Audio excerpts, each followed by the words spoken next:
cotton dress is folded neatly on the kitchen table. It cost $2.49 at the Five and Dime on Main Street, and the woman who bought it smoothed it with her hands before she wrapped it in brown paper for her daughter's birthday. It does not wrinkle. It will not wrinkle. Not after washing, not after a week of wearing, not after years of careful use. That is why she chose it. That is why, in the years after the Second World War, millions of women just like her reached for the garment with the label that said easy care or wash and wear or permanent press. They were busy. They were tired.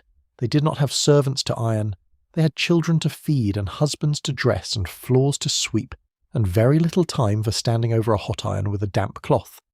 The wrinkle-free fabric felt like a small miracle. They did not know what was in the fabric.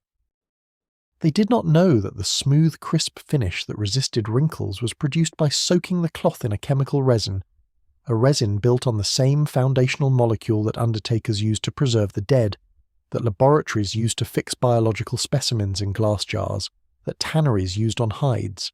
They did not know that the Easy Care finish was, in its chemical skeleton, formaldehyde. And they did not know because no one thought to tell them, because no one in authority considered it worth mentioning, because the women who suffered first and most were the women whose suffering had never been considered particularly important, that sleeping in it, wearing it against the skin, washing it and drying it and wearing it again, was making some of them very sick. This is the story of how formaldehyde got into cheap clothing. It is also, by necessity, a story about who wore cheap clothing and why that mattered, and why the answer to that question explains so much about why it took so long for anyone in power to pay attention. If you enjoy listening to sleep stories about hidden histories like this one, please subscribe. I post stories like this every week. Now settle in. Let the day go quiet around you. This story begins in a factory, and it ends in your closet, and along the way it passes through the lives of women who deserved far better than they got. To understand why the Easy Care fabric revolution happened when it did, and why it was welcomed so urgently, you have to understand what laundry meant before it existed. Not laundry in the vague modern sense of a machine running in another room while you do something else entirely unrelated. Laundry in the pre-automatic washer, pre-dryer, pre-permanent press sense of the word. The kind of laundry that defined the shape of a week and occupied the body for hours at a stretch and left the hands red and raw and the back aching by nightfall. In the years before and during the Second World War, doing the laundry for a working-class American household was a day of labour. A full day from early morning to late afternoon, occupying the kitchen or the basement or whatever space the family had that could be given over to the physical management of wet cloth. It began with heating water, often on a stove if you had one adequate to the task, or over a fire if the household did not yet have adequate indoor cooking equipment, or at a communal facility if the neighbourhood had one available. In cities, some tenement buildings had shared laundry rooms in the basement, damp stone-floored rooms with vats and washboards that multiple families used on rotating schedules, Monday for one family and Tuesday for another, each woman arriving with her basket of dirty clothing, and departing hours later with a basket of clean wet things that still needed to be wrung and hung and eventually ironed. In the rural South and Midwest, women carried water from wells or pumps and heated it in iron kettles over open fires in the yard, a process that had changed very little in its fundamental mechanics from what women had done 2 generations before them.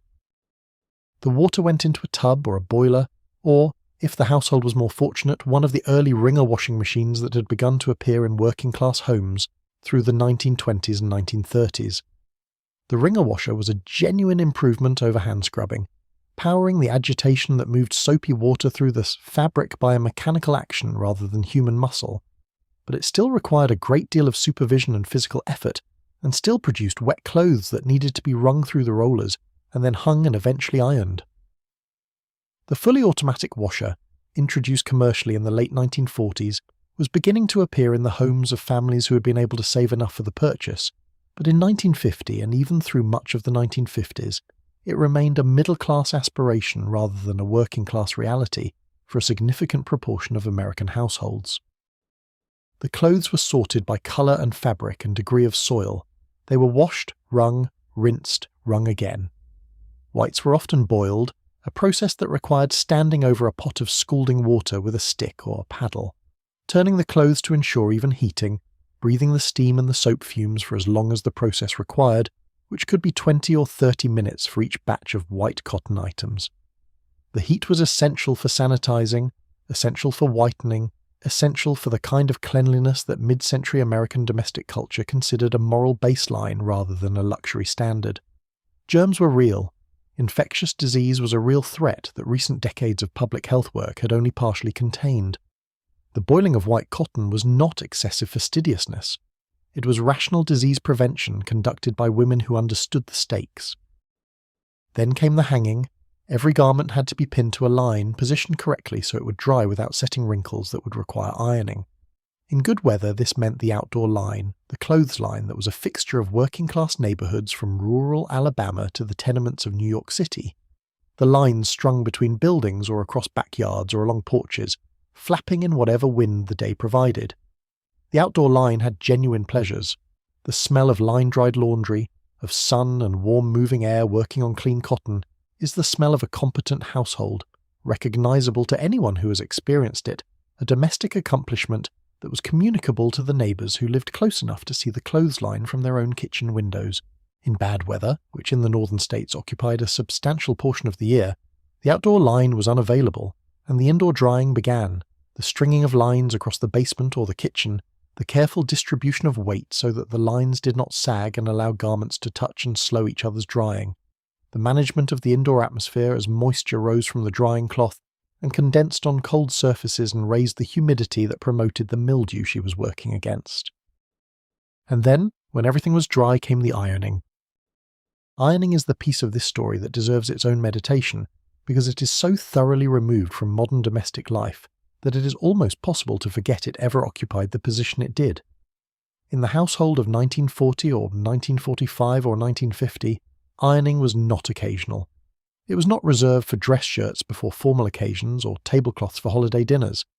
It was routine and comprehensive and relentless, a task that came every week with the same inevitability as the washing itself, and that in some households was allocated its own full day separate from washing day. Cotton wrinkled aggressively when it dried. Linen wrinkled even more aggressively. Wool required careful steaming. Most of the fabrics available to working-class and lower-middle-class families wrinkled. And wrinkled clothing was not simply an aesthetic concern in mid-century American culture. It communicated something about a family, about a woman specifically, about her management of her household and her care for her family and her adherence to the standards that the era enforced with quiet but consistent intensity. Wrinkled clothing said poverty, said carelessness, said the failure of a wife to properly manage the domestic responsibilities that her culture told her were the measure of her worth. The iron was the instrument through which respectability was expressed and enforced one garment at a time. The iron itself was a heavy thing. Cast iron models gave way through the late 19th and early 20th centuries to the nickel-plated and enamelled pressing irons that sat on the stovetop and were carried to the ironing board and pressed across the cloth until they cooled and had to be exchanged for the next iron waiting on the stove. Electric irons appeared in the early 20th century and became progressively more common through the interwar years, but many households were still using stovetop irons into the 1940s and beyond, particularly in rural areas and in working-class neighbourhoods, without reliable electrical infrastructure. The electric iron was an improvement, but it was still a heavy object generating high heat that had to be guided precisely across every inch of every garment, placed correctly to apply the moisture that relaxed the cotton fibres, moved with enough speed to avoid scorching, enough pressure to produce the flat surface that the culture demanded. The ironing board occupied the kitchen or the living room for hours. A woman ironing a week's worth of clothing for a family of 5 or 6 was working for a sustained period that could run from after breakfast to near dinner time. She was standing. She was managing intense heat. She was performing a repetitive motion that taxed the shoulder, the wrist, the lower back. She was also, in most households, doing this while managing other household tasks simultaneously, monitoring children, preparing meals, receiving the domestic interruptions that had no designated time in a household schedule because they arrived continuously. The fatigue of laundry day was a well-understood reality of working-class women's lives in the first half of the 20th century, documented in household surveys and domestic labour studies, and the accumulated testimony of women interviewed by social workers and reformers who were attempting to quantify the physical demands of domestic work. these studies consistently showed that women in working-class households spent more hours per week in domestic labour than women in middle-class or upper-class households, not because their homes were larger or their families more numerous in proportion, but because they lacked the equipment and services that reduced the physical demands of the same tasks. The middle-class woman who could afford a laundress spent fewer hours in direct contact with the physical reality of her family's laundry. The working-class woman did it herself. The wealthy woman employed a staff for whom the laundry was entirely invisible. The labour that kept the family in clean and pressed clothing was performed entirely by someone other than herself, and the invisibility of that labour was part of what distinguished her from the women below her in the domestic hierarchy. When the first wrinkle-resistant cotton fabrics began appearing in stores in the early 1950s, they were not purchased primarily as a luxury. They were purchased as a practical tool by women who understood the cost of the alternative. A wash-and-wear blouse that could be washed on Monday and worn on Tuesday without ironing was not an aesthetic choice.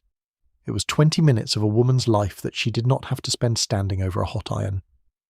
In a household where domestic labour was a constant and unceasing demand against a finite supply of time and energy, 20 minutes was a meaningful quantity. Multiplied across a week's worth of garments for a family, it was a substantial reduction in the workload that measured out the quality of a woman's daily life. The women who bought these garments first, who reached for the Easy Care label without hesitation or skepticism, were not naive.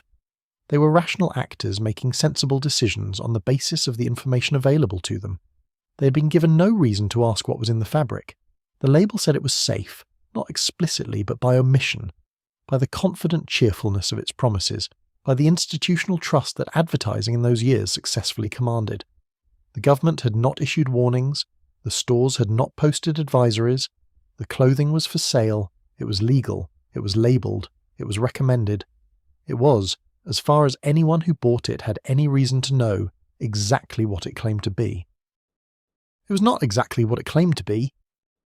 The women who settled into their new Easy Care garments in the early 1950s, who washed them and wore them, and found with each washing that the promises on the labels were kept, that the fabric emerged smooth and flat and ready to wear without the iron, experienced a domestic change that was smaller in scale than the word revolution typically implies, but larger in practical significance than accounts of post-war consumerism usually acknowledge.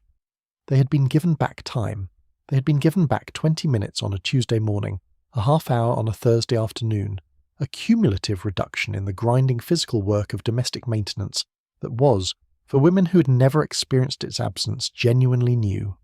The cost of that gift was invisible, embedded in the chemistry of the cloth, waiting in the slow release of the resin that kept the fibres smooth.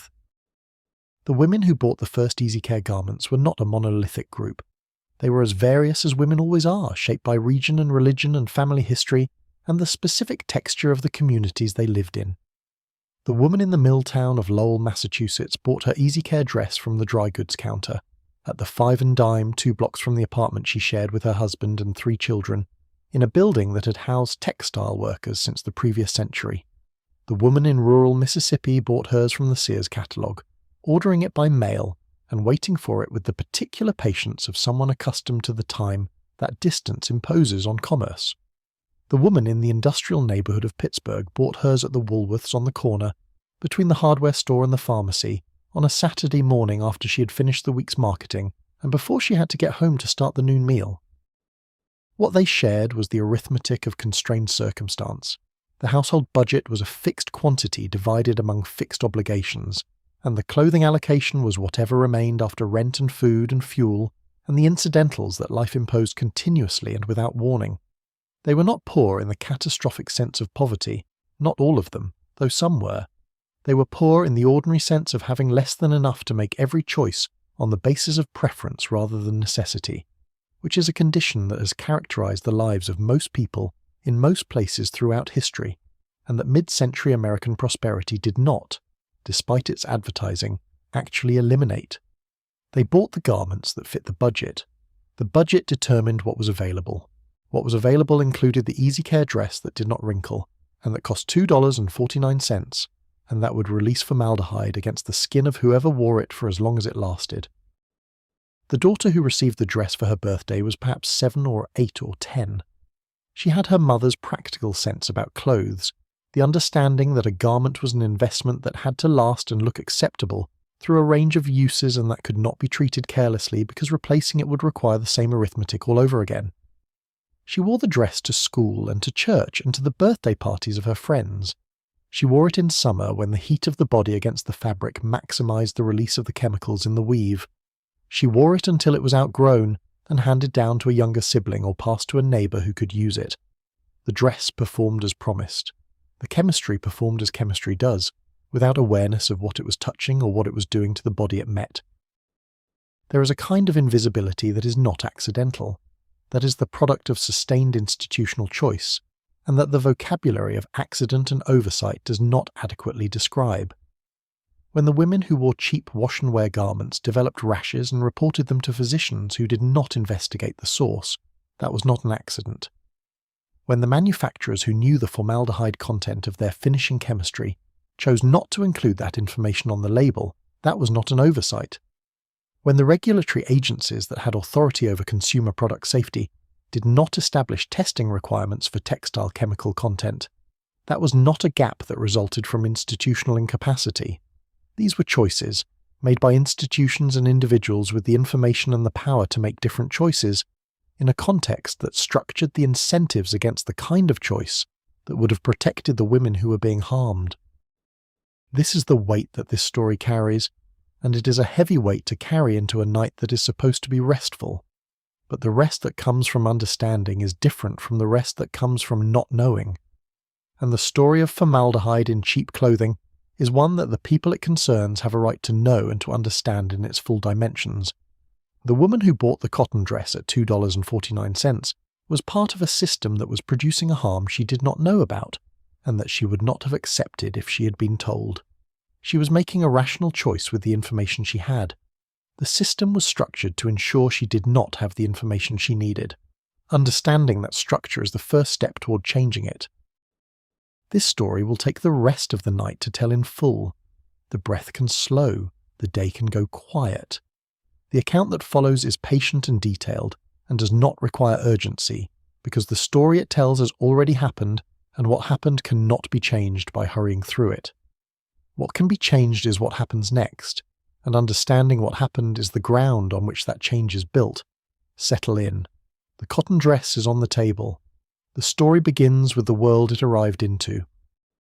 The hour when this story is being told is the hour for slow things, for the particular kind of attention that has no urgency in it, that follows a thread not because it is going somewhere quickly, but because the thread leads somewhere real, and the following of it matters in ways that do not require haste to justify. The history of formaldehyde in cheap clothing is a slow story, slow in the accumulation of its harm and slow in the accumulation of its reckoning, and it is best heard at the pace it set for itself, which is the pace of the long view, of the historical arc that does not bend quickly toward justice but that bends. The specific act of listening to this story in whatever hour you have made for it is its own small contribution to the process of understanding that precedes the change. The woman who bought the dress in 1958 did not have the information that would have allowed her to make a different choice. You have it now. The information that was denied to her has been accumulated and organized and made available across the distance of decades in a form that she could not have accessed. That accumulation is the work of the researchers and the dermatologists and the advocates and the investigative journalists who contributed threads to a story that was always larger than any one of them could see from where they stood. You are at the receiving end of that work tonight. The night is long enough to hold all of it. The story of how formaldehyde came to live in fabric is, at its heart, a story about the post-war chemical industry's extraordinary ambition and the speed at which that ambition outran caution and accountability. In the decade following the end of the Second World War, American chemical companies were in a state of creative ferment that is difficult to overstate from the vantage point of the present. The war had accelerated the development of synthetic materials at a pace that peacetime economics alone would never have sustained. Research that might have taken 30 years in a market-driven environment was compressed into 5 or 8 years by the urgency of military need and the resources of wartime industrial mobilization.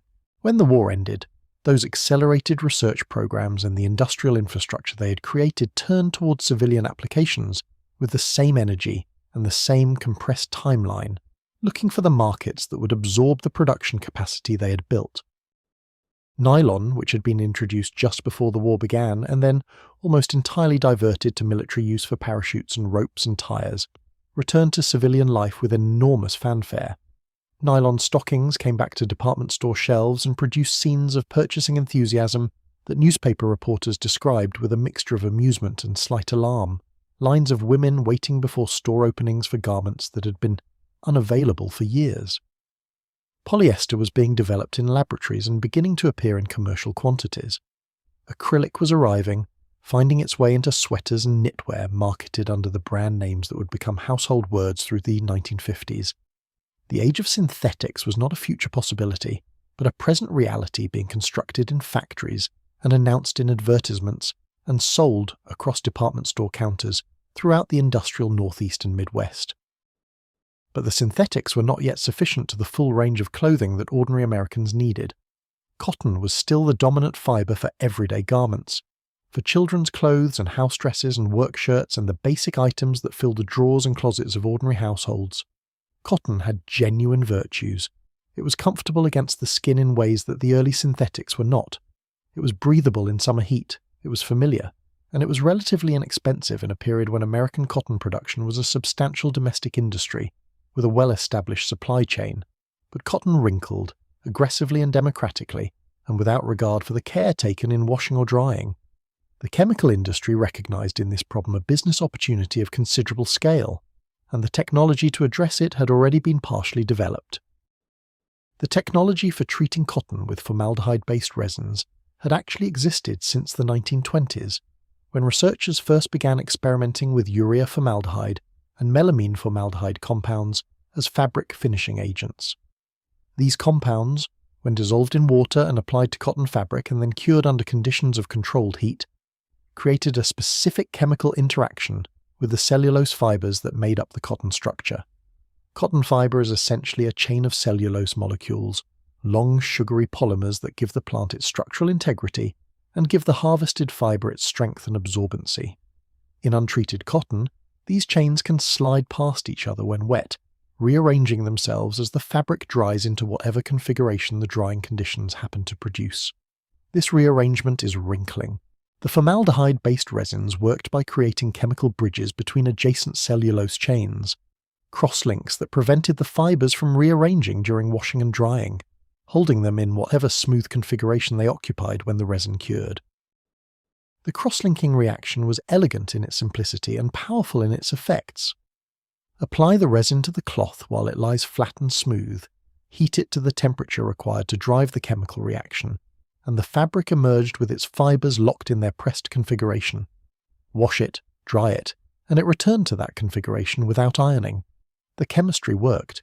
It worked reliably, durably, and economically enough to scale to mass production. Early commercial applications appeared in the 1930s, primarily in the area of crease-resistant finishes for certain dress fabric and workwear categories. But the technology was not yet stable enough for wide application, not yet economical enough for mass-market manufacturing, and the finishing chemistry of the 1930s left enough free formaldehyde in the finished fabric to produce noticeable odours and skin reactions that limited its broad acceptance. What free formaldehyde meant in practice was this. When the cross-linking reaction between the resin and the cellulose fibers is not 100% complete, as it never quite is in commercial production, some proportion of the resin molecules do not fully bond to the fiber structure. These unreacted molecules, and the fragments of partially reacted molecules that accumulate in the cured fabric, are capable of releasing formaldehyde gas under conditions of warmth and humidity. Human body heat, the ordinary warmth of skin, creates exactly those conditions. Sweat, the routine moisture that the body produces against clothing during normal wear, creates them more intensely. A garment worn against the skin all day is sitting in precisely the microenvironment that maximizes formaldehyde release from the resins embedded in its fibers. The formaldehyde is released in quantities that are not dramatic, not the levels that would cause immediate acute toxicity, not the levels that would be visible or have a sharp medicinal smell detectable across a room. The levels are low and continuous, released steadily through hours of wear, contacting the skin at the interface between cloth and body, hour after hour, day after day, week after week. The human skin is not an impermeable barrier. It is an organ, active and complex, capable of absorbing certain substances from its outer surface and transporting them into underlying tissues and eventually into the circulatory system. Formaldehyde absorbed through skin contact behaves as an irritant at the site of contact first, producing the reddening, swelling and itching characteristic of contact dermatitis. In sensitive individuals, and a meaningful proportion of the human population is meaningfully sensitive to formaldehyde, even low-level continuous exposure produces inflammatory responses that are uncomfortable, persistent, and difficult to resolve while the source of exposure remains in contact with the skin.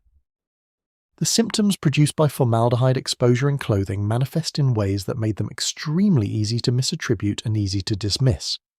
The rash appears where the treated fabric rests against the skin, typically the inner arms, the neck, the torso, the areas of closest and most persistent contact between fabric and body. The pattern of the rash corresponds to the cut of the garment, to the shape of a neckline or a sleeve or a waistband. In retrospect, this correspondence is obvious.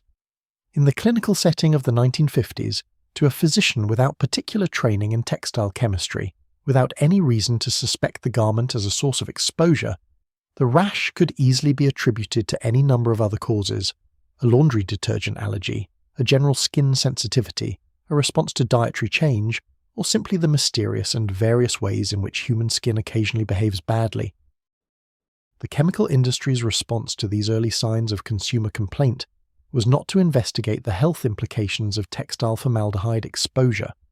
It was to develop improved formulations that reduced acute consumer complaint while maintaining the wrinkle-resistant performance that had made the category commercially successful.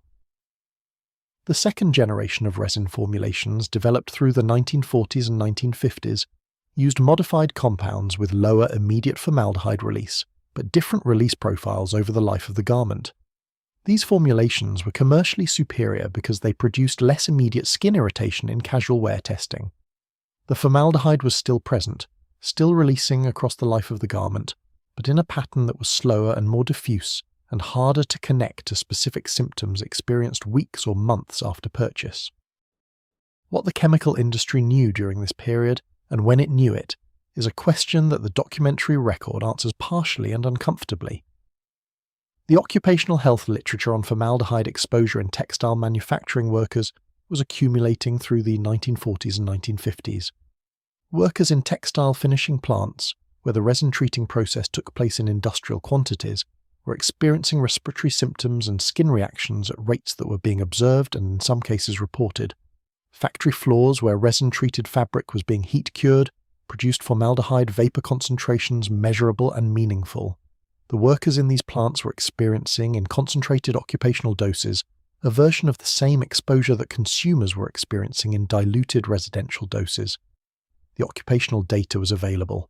It was being generated by the factories. Whether it was being applied to questions about consumer safety was a different matter. The third generation of resin technology, arriving with the permanent press revolution of the 1960s, used N-methylol compounds including dimethylol dihydroxyethylene urea and its relatives, which produced the most durable anti-wrinkle performance the industry had yet achieved. A shirt treated with these compounds could be washed dozens of times and still emerge looking pressed. This was the technology behind the permanent press label that appeared on millions of garments through the 1960s and 1970s. It was also technology that, while marketed as an improvement over previous generations, still contained formaldehyde as both a reactant and a product of breakdown. The greater durability of the finish meant that the chemical reservoir in the fabric was more stable, releasing more slowly but across a longer period of garment use. The garments that received the most aggressive resin treatment were not the expensive ones. This is the fact at the centre of the harm that followed, and it deserves to be stated plainly and held clearly in mind.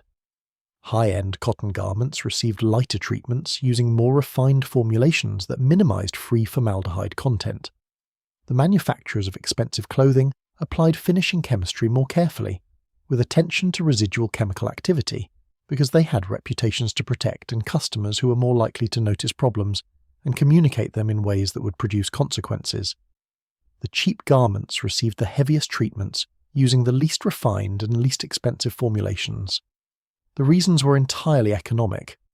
heavier resin application produced a more dramatic anti-wrinkle effect, which justified the Easy Care label more convincingly.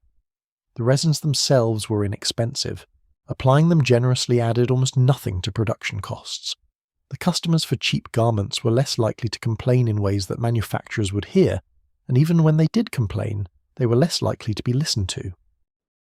The pricing structure of wrinkle-resistant clothing in the 1950s and 1960s was therefore inversely correlated with its chemical burden in ways that neither the manufacturers nor the retailers would ever have been likely to advertise. A woman who could afford to pay more for a garment was wearing something that contained, in proportion, less formaldehyde than the woman who could afford only the cheapest items.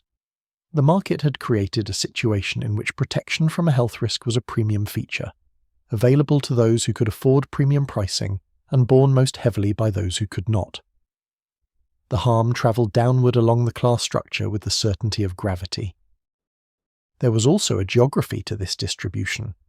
The mills that produced the most heavily treated fabrics were concentrated in the American South, where the legacy of the textile industry's historical development had created a manufacturing landscape characterized by lower wages, less organized labor, weaker local regulatory oversight, and a workforce that was disproportionately black, disproportionately female, and disproportionately without the economic resources or political leverage to make effective demands about working conditions or product safety.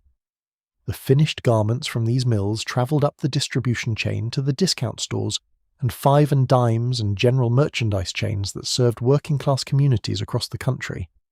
The women who bought them were buying the visible product of an industrial system in which their interests had been systematically subordinated to manufacturing cost efficiency.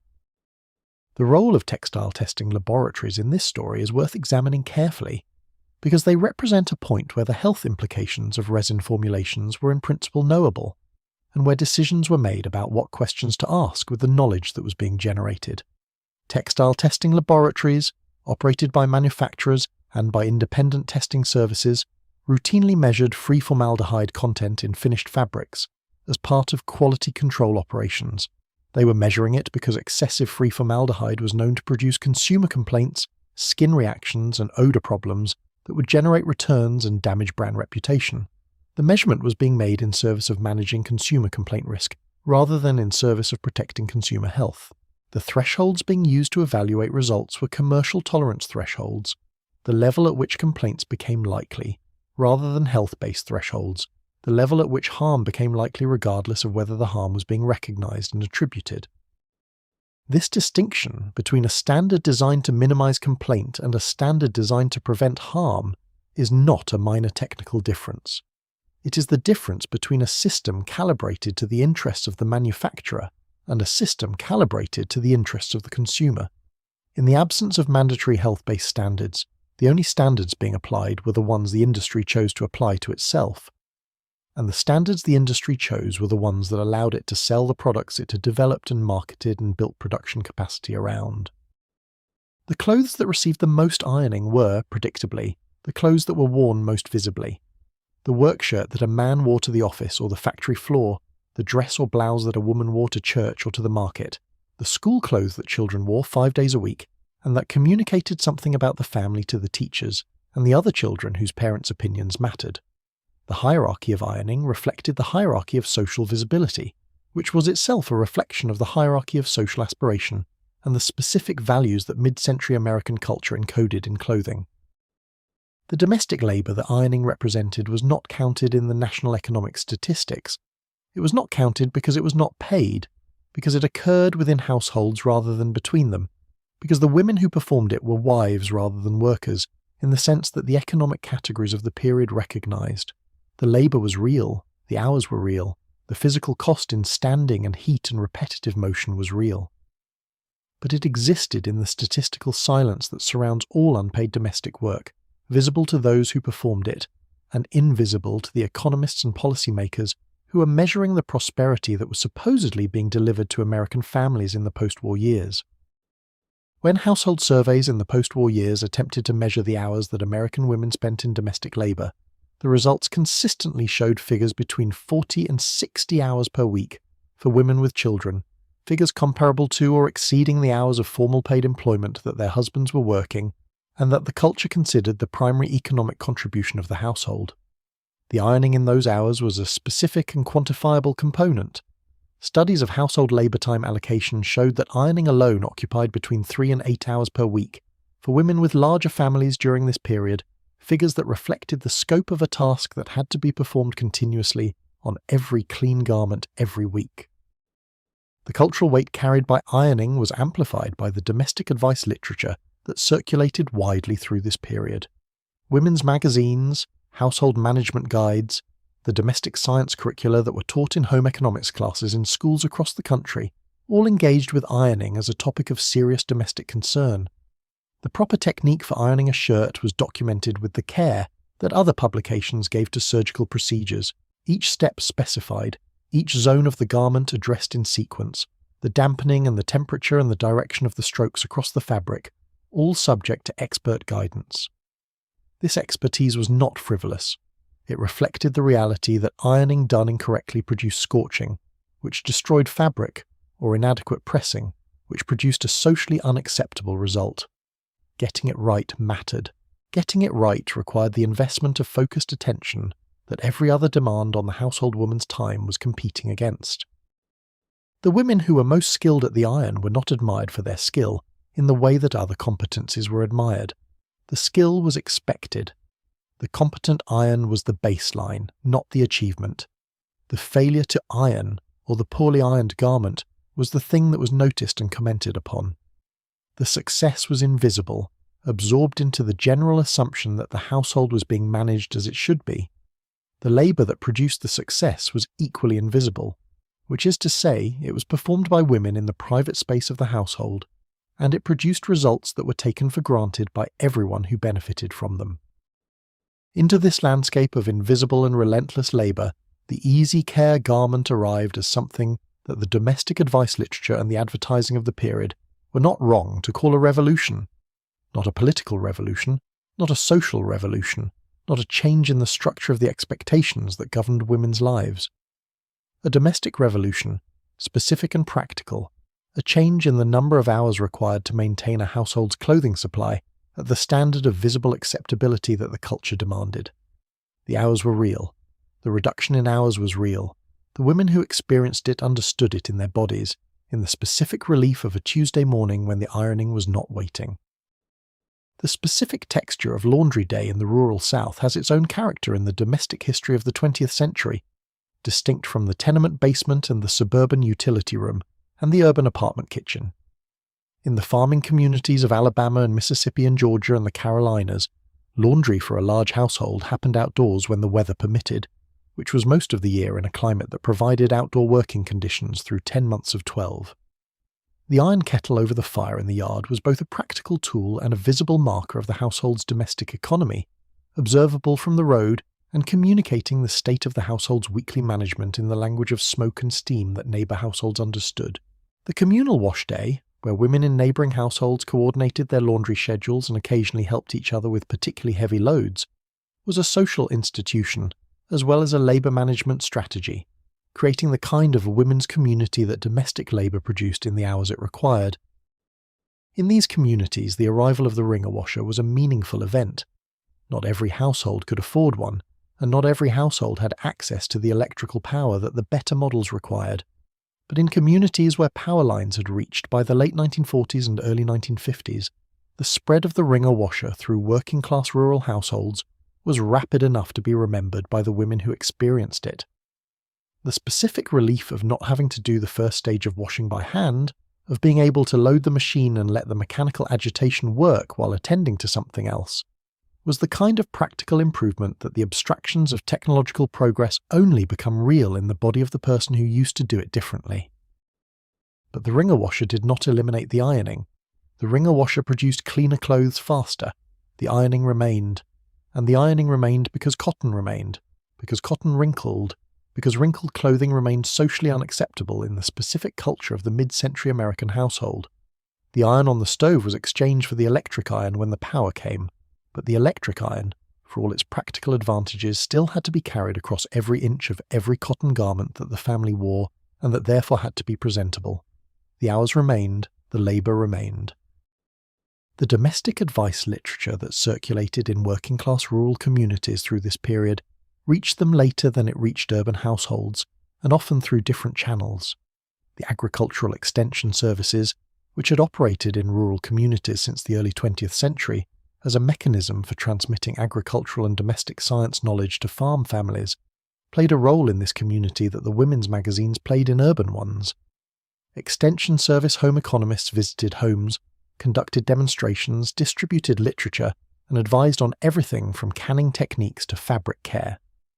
The Easy Care fabrics, when they arrived in the early 1950s, entered this knowledge network and were sometimes promoted as practical tools for household management. The home economist who recommended the wash and wear dress as a time-saving choice for the busy farm wife was not wrong about the time saved.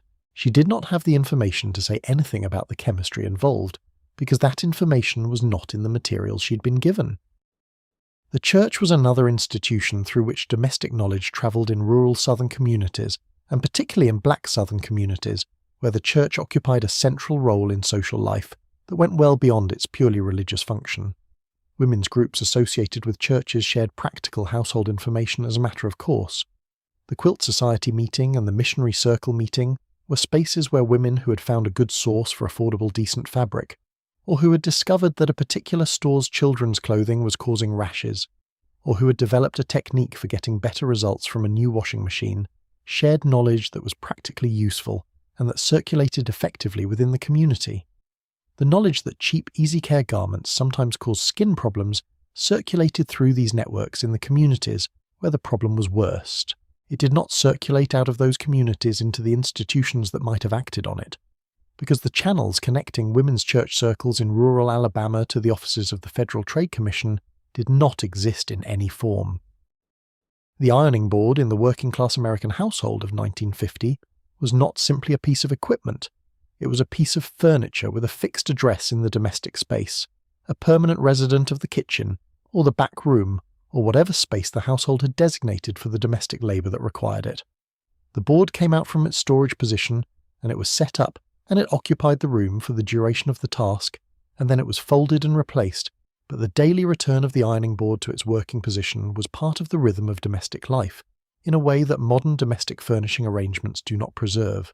In households with very limited space, the ironing board might be set up and left up through the ironing week, a permanent presence in the domestic landscape that reminded everyone in the household of the labour that maintained their appearance. The women who did the ironing had techniques and sequences and systems that they had developed through practice, and that they transmitted to daughters learning domestic management and to neighbours who were beginning to iron for the first time after marriage. The technique for ironing a dress shirt, starting with the collar, moving to the cuffs, pressing the sleeves flat over the board's narrow end, working across the body of the shirt in sections, was not arbitrary. It was developed to produce the most consistent result with the most efficient use of time and heat, and it was passed through the informal teaching relationships of women's domestic communities with the same seriousness that other skilled techniques were transmitted. The domestic science curriculum that was being taught in schools during this period, home economics classes in middle and high schools that were attended by girls across the economic spectrum, included ironing instruction as a matter of course. Girls learned to iron in school, learning the techniques of the domestic labour that the curriculum assumed they would be performing throughout their adult lives. This instruction was not presented as preparation for poverty. It was presented as preparation for competent household management, for the life that American girls of the era were expected to want and to be good at. The iron was an instrument of female competence, and competence with the iron was a female achievement, and this association between femininity and the domestic labour of clothing maintenance was so deeply embedded in the cultural framework of the period that questioning it was not a common thought.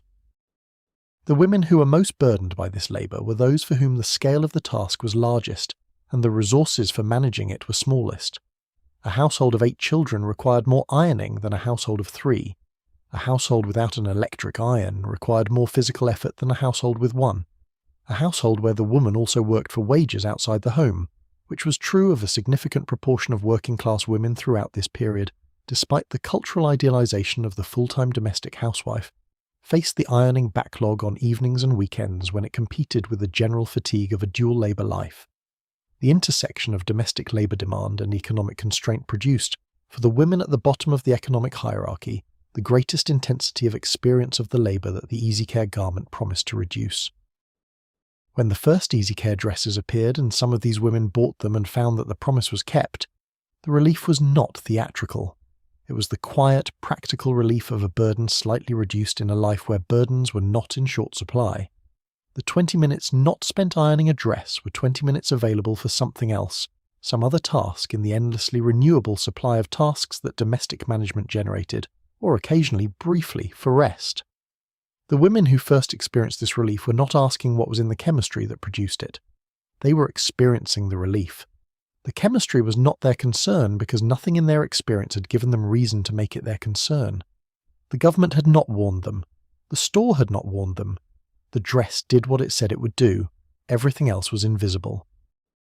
The economics of the household clothing budget in the years just after the Second World War had a specific texture that it is worth understanding in some detail, because the scale of the financial constraint is part of what made the Easy Care garment so compelling and so difficult to refuse. The median household income in the United States in 1950 was approximately $3,300 per year. The median working-class household income was substantially lower than this median. A family of 5 living on the wages of a factory worker or a labourer was managing on a figure that might be $2,500 to $3,000, depending on the industry, the location, and whether the wife's labour outside the home was adding a second income. The portion of this income available for clothing after rent and food and fuel and the other non-discretionary expenses of household life was limited in ways that made every clothing purchase a decision with real financial weight. The Easy Care dress at $2.49 represented approximately 1% of the annual household income for a family at the median of the working class. This comparison is imperfect in its precision, but useful in its illustration of the scale of the decision. The dress was not cheap in the sense of being a trivial expenditure. It was cheap in the sense of being the most affordable option available in the category, and in the sense that the cost relative to income was small enough to be within the range of what the clothing budget permitted without special planning. The more expensive dress, the one at $4 or $5, was not impossible, but it was a decision that required either forgoing something else or waiting for a sale, or making a particular occasion of the purchase. The $2.49 dress was something you could buy on a Tuesday afternoon on the way home from the market. The credit economy that would eventually make it easier for working-class consumers to purchase more expensive goods through installment payments was still developing in this period. Credit cards, which would transform the retail economy in the 1960s and 1970s, were not yet a factor. Store credit and layaway programs existed and were used, but they added complexity to what was supposed to be a simple transaction, the purchase of a dress, and they were not universally available or universally trusted by the working-class consumers who would have been their primary users. Cash was the dominant medium for this kind of everyday purchase, and the cash in the purse when the dress was needed determined what was bought. The social pressure to dress one's family adequately, which this account has already described in the context of ironing and the cultural weight of clothing maintenance, was not simply an internal family value. It was enforced by the social surveillance of working-class communities, which was thorough and continuous, and which used clothing as a primary indicator of household management competence. The children who went to school in clean, pressed, intact clothing were communicating their household stability. The children who went in wrinkled or dirty or obviously worn clothing were communicating something that the culture read as failure, regardless of the circumstances that had produced the condition of their clothing. The mothers knew this. They felt the surveillance. They responded to it by maintaining the clothing standard their culture required, to the extent that their resources permitted. Into this specific social and economic environment, the Easy Care garment arrived with its promise of reducing the labour cost of maintaining the clothing standard, without requiring a corresponding increase in the financial cost of the clothing itself. The garment cost the same, or nearly the same, as the non-Easy Care alternative. It reduced the labour of the washing and ironing cycle. It maintained or exceeded the visual standard that the culture demanded. For a woman managing a household on a tight budget with limited time, it was as close to a free lunch as everyday consumer goods tend to produce. The invisibility of the cost, the chemical cost that was embedded in the fabric and paid by the body over time, was precisely what made the offer so compelling and so difficult to refuse. The woman's name does not appear in the historical record. She was not a public figure and she did not write letters that were preserved, and her experience is recoverable only in aggregate, in the statistical patterns of purchasing data and health surveys and the accumulated case reports of dermatologists who treated patients in working-class neighbourhoods in the 1950s and 1960s, and occasionally noted in the thin language of clinical documentation that the rash corresponded to the neckline of the dress. But she was real, and she was everywhere, in the cities and the mill towns and the rural communities where the economics of clothing were not a matter of preference but of arithmetic. To understand who wore cheap clothes in mid-century America is to understand the geography of poverty, the architecture of racial discrimination, and the specific economic position of women in a period when their domestic labour was celebrated in advertising and undervalued in practice. These are not abstract sociological categories. They are the circumstances of real lives, the context in which real women made real purchasing decisions with real consequences that they did not anticipate and were not warned about. The working-class white woman in the industrial cities of the North and Midwest occupied one node of this geography. She was the wife of a factory worker, a steel worker, a miner, a man whose wages, however steady, supported a household on a budget that left little room for discretionary spending. Her clothing budget was a fixed portion of a fixed income, and within that budget she managed the needs of herself, her husband and her children with the practical rigour that working-class domestic management required. She shopped at Woolworths and Kresge's and the local department store's bargain basement. She watched for sales and stretched garments across multiple seasons and bought children's clothing in the next size up so it would last longer. When the easy care dresses appeared on those racks with their promises of reduced ironing time and their prices that fit her budget, she bought them because they were the best available option for her circumstances. The black woman in the American South occupied a position of compounded economic constraint. The wages available to black workers in the Jim Crow South and the wages available to black workers in the northern cities where the Great Migration carried them were compressed by discrimination at every point in the wage-setting process. Employment was restricted by law and custom in the South, and by custom and economic practice in the North. The occupations available to black women were concentrated at the low end of the wage scale: domestic service, field labour, laundry work, the service jobs that white women did not want, and that black women were expected to perform for wages that reflected the devaluation of both their labour and their social position. The clothing budgets available to black women in this economy were, in general, among the most constrained in the country. The cheapest garments available were the ones they could afford. The cheapest garments contained the highest concentrations of formaldehyde resin. The harm distributed itself along racial lines with the same logic it distributed itself along class lines, because race and class in mid-century America were not parallel but intersecting categories, each intensifying the other. The domestic workers who spent their working hours in white households, who wore uniforms or work clothes provided by their employers in some cases, and their own clothing in others, who laundered and pressed the clothing of families wealthier than themselves, occupied a particular position in this story. They were exposed to formaldehyde-treated fabrics in their own clothing, and potentially in the clothing of the households they served. They breathed the air in those households, they handled the garments. Their exposure was occupational as well as domestic, a double layering of chemical contact that the occupational health literature of the period essentially did not address, because the occupational health literature was primarily concerned with industrial workers in formal employment relationships, and domestic workers occupied a legal and institutional category that left them largely outside the frameworks of labour protection and occupational safety that were slowly developing in the post-war decades. The garment workers who produced the easy care clothing were a third population of significant exposure. The women who worked on the assembly lines of textile finishing plants, who worked with the resin solutions before they were applied to cloth, who worked in the rooms where the heat curing took place and the formaldehyde vapour rose from the fabric in concentrations that the workers inhaled continuously, were experiencing the most intensive occupational formaldehyde exposure in the production chain. These women were disproportionately poor, disproportionately of colour, disproportionately working in the labour conditions that low-wage manufacturing produced. They were also the population most likely to bring home garments from the facilities where they worked, purchasing their own clothing from the same category of cheap, easy care items that their labour produced, because those were the garments they could afford. The layering of exposures here is important. A woman working in a textile finishing plant spent her working hours in elevated concentrations of formaldehyde vapor. She returned home wearing clothing that continued to release formaldehyde against her skin through the evening hours. She slept in sheets that may have received the same easy care treatment. Her children slept in pajamas treated with the same chemistry. The cumulative exposure burden for a family living in proximity to textile manufacturing, purchasing the products of that manufacturing, was substantially higher than the exposure burden for a family in a different economic position, purchasing different products. The geography of harm was not random.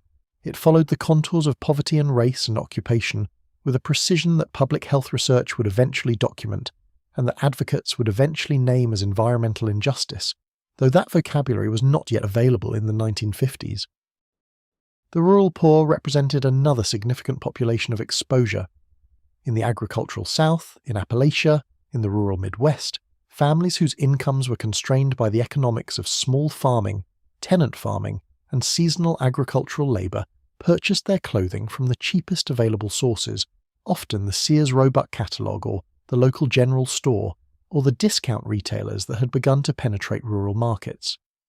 These were not families with access to the department stores where a slightly more expensive but better formulated garment might have been available. They were families for whom the cheapest available option was the only realistic option, and the cheapest available option was, throughout the 1950s and 1960s, increasingly likely to be an easy care garment treated with formaldehyde resin at concentrations that the manufacturing economics of the low end of the market produced. Children's clothing occupied a particularly concerning position in this distribution. Children's garments were almost uniformly treated with anti-wrinkle and anti-soil finishes through this period, because parents of young children were the market segment most likely to value the practical benefits these finishes provided, and least likely to think critically about the chemistry behind them. A child's skin is thinner and more permeable than adult skin.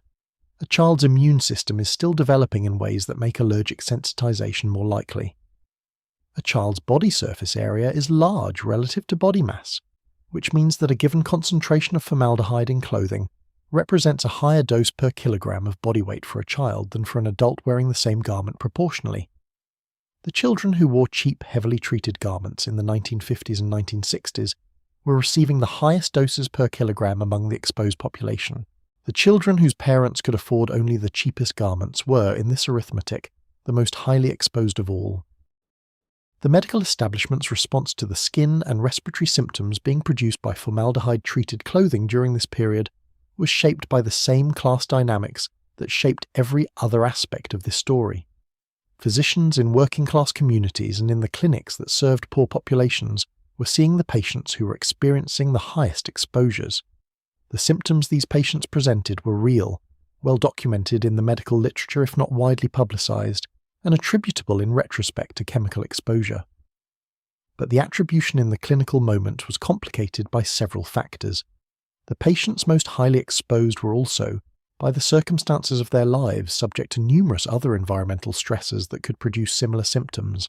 Overcrowded housing, inadequate nutrition, limited access to preventive care, and the chronic stress of poverty all have documented health effects that overlap with the effects of formaldehyde exposure. Disentangling the contribution of clothing chemistry from the contribution of everything else in the environment of a working class or poor patient required a clinical attention to detail and a suspicion of the patient's chemical environment that the medical culture of the period had not yet developed. The physicians who served wealthier patients, who might have had the clearest diagnostic view of formaldehyde-related skin conditions, uncomplicated by poverty's other health effects, were serving the patients least exposed to the problem. A wealthy woman's clothing was less likely to contain high concentrations of formaldehyde resin. When it did cause problems, she was more likely to be able to report those problems in ways that were heard, to be seen by physicians with more time and resources for thorough investigation, and to be in a position to change her purchasing behavior if a connection between her clothing and her symptoms was identified. The clinical intelligence that might most readily have produced a clear public health signal was concentrated in a population that was generating fewer cases. The clinical intelligence that was actually seeing the most cases was concentrated in a medical infrastructure that was least equipped to generate and transmit public health findings. This is not a story of deliberate conspiracy. No single manufacturer sat in a room and decided to poison poor women.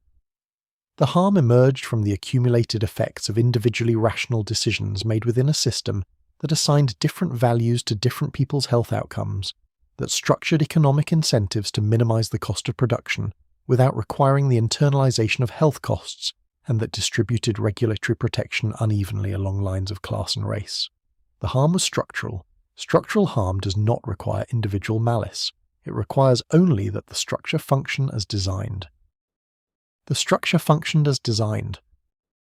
The women who were most harmed had the least ability to know they were being harmed, the least access to medical care that might have identified the source of their symptoms, the least economic flexibility to change the purchasing decisions that were exposing them, and the least political power to demand the regulatory protections that would have required the industry to protect them before the harm reached them. They wore the cheap clothes because they had no other option. The cheap clothes were cheap partly because the cost of their chemistry had been externalized onto the bodies of the people who wore them.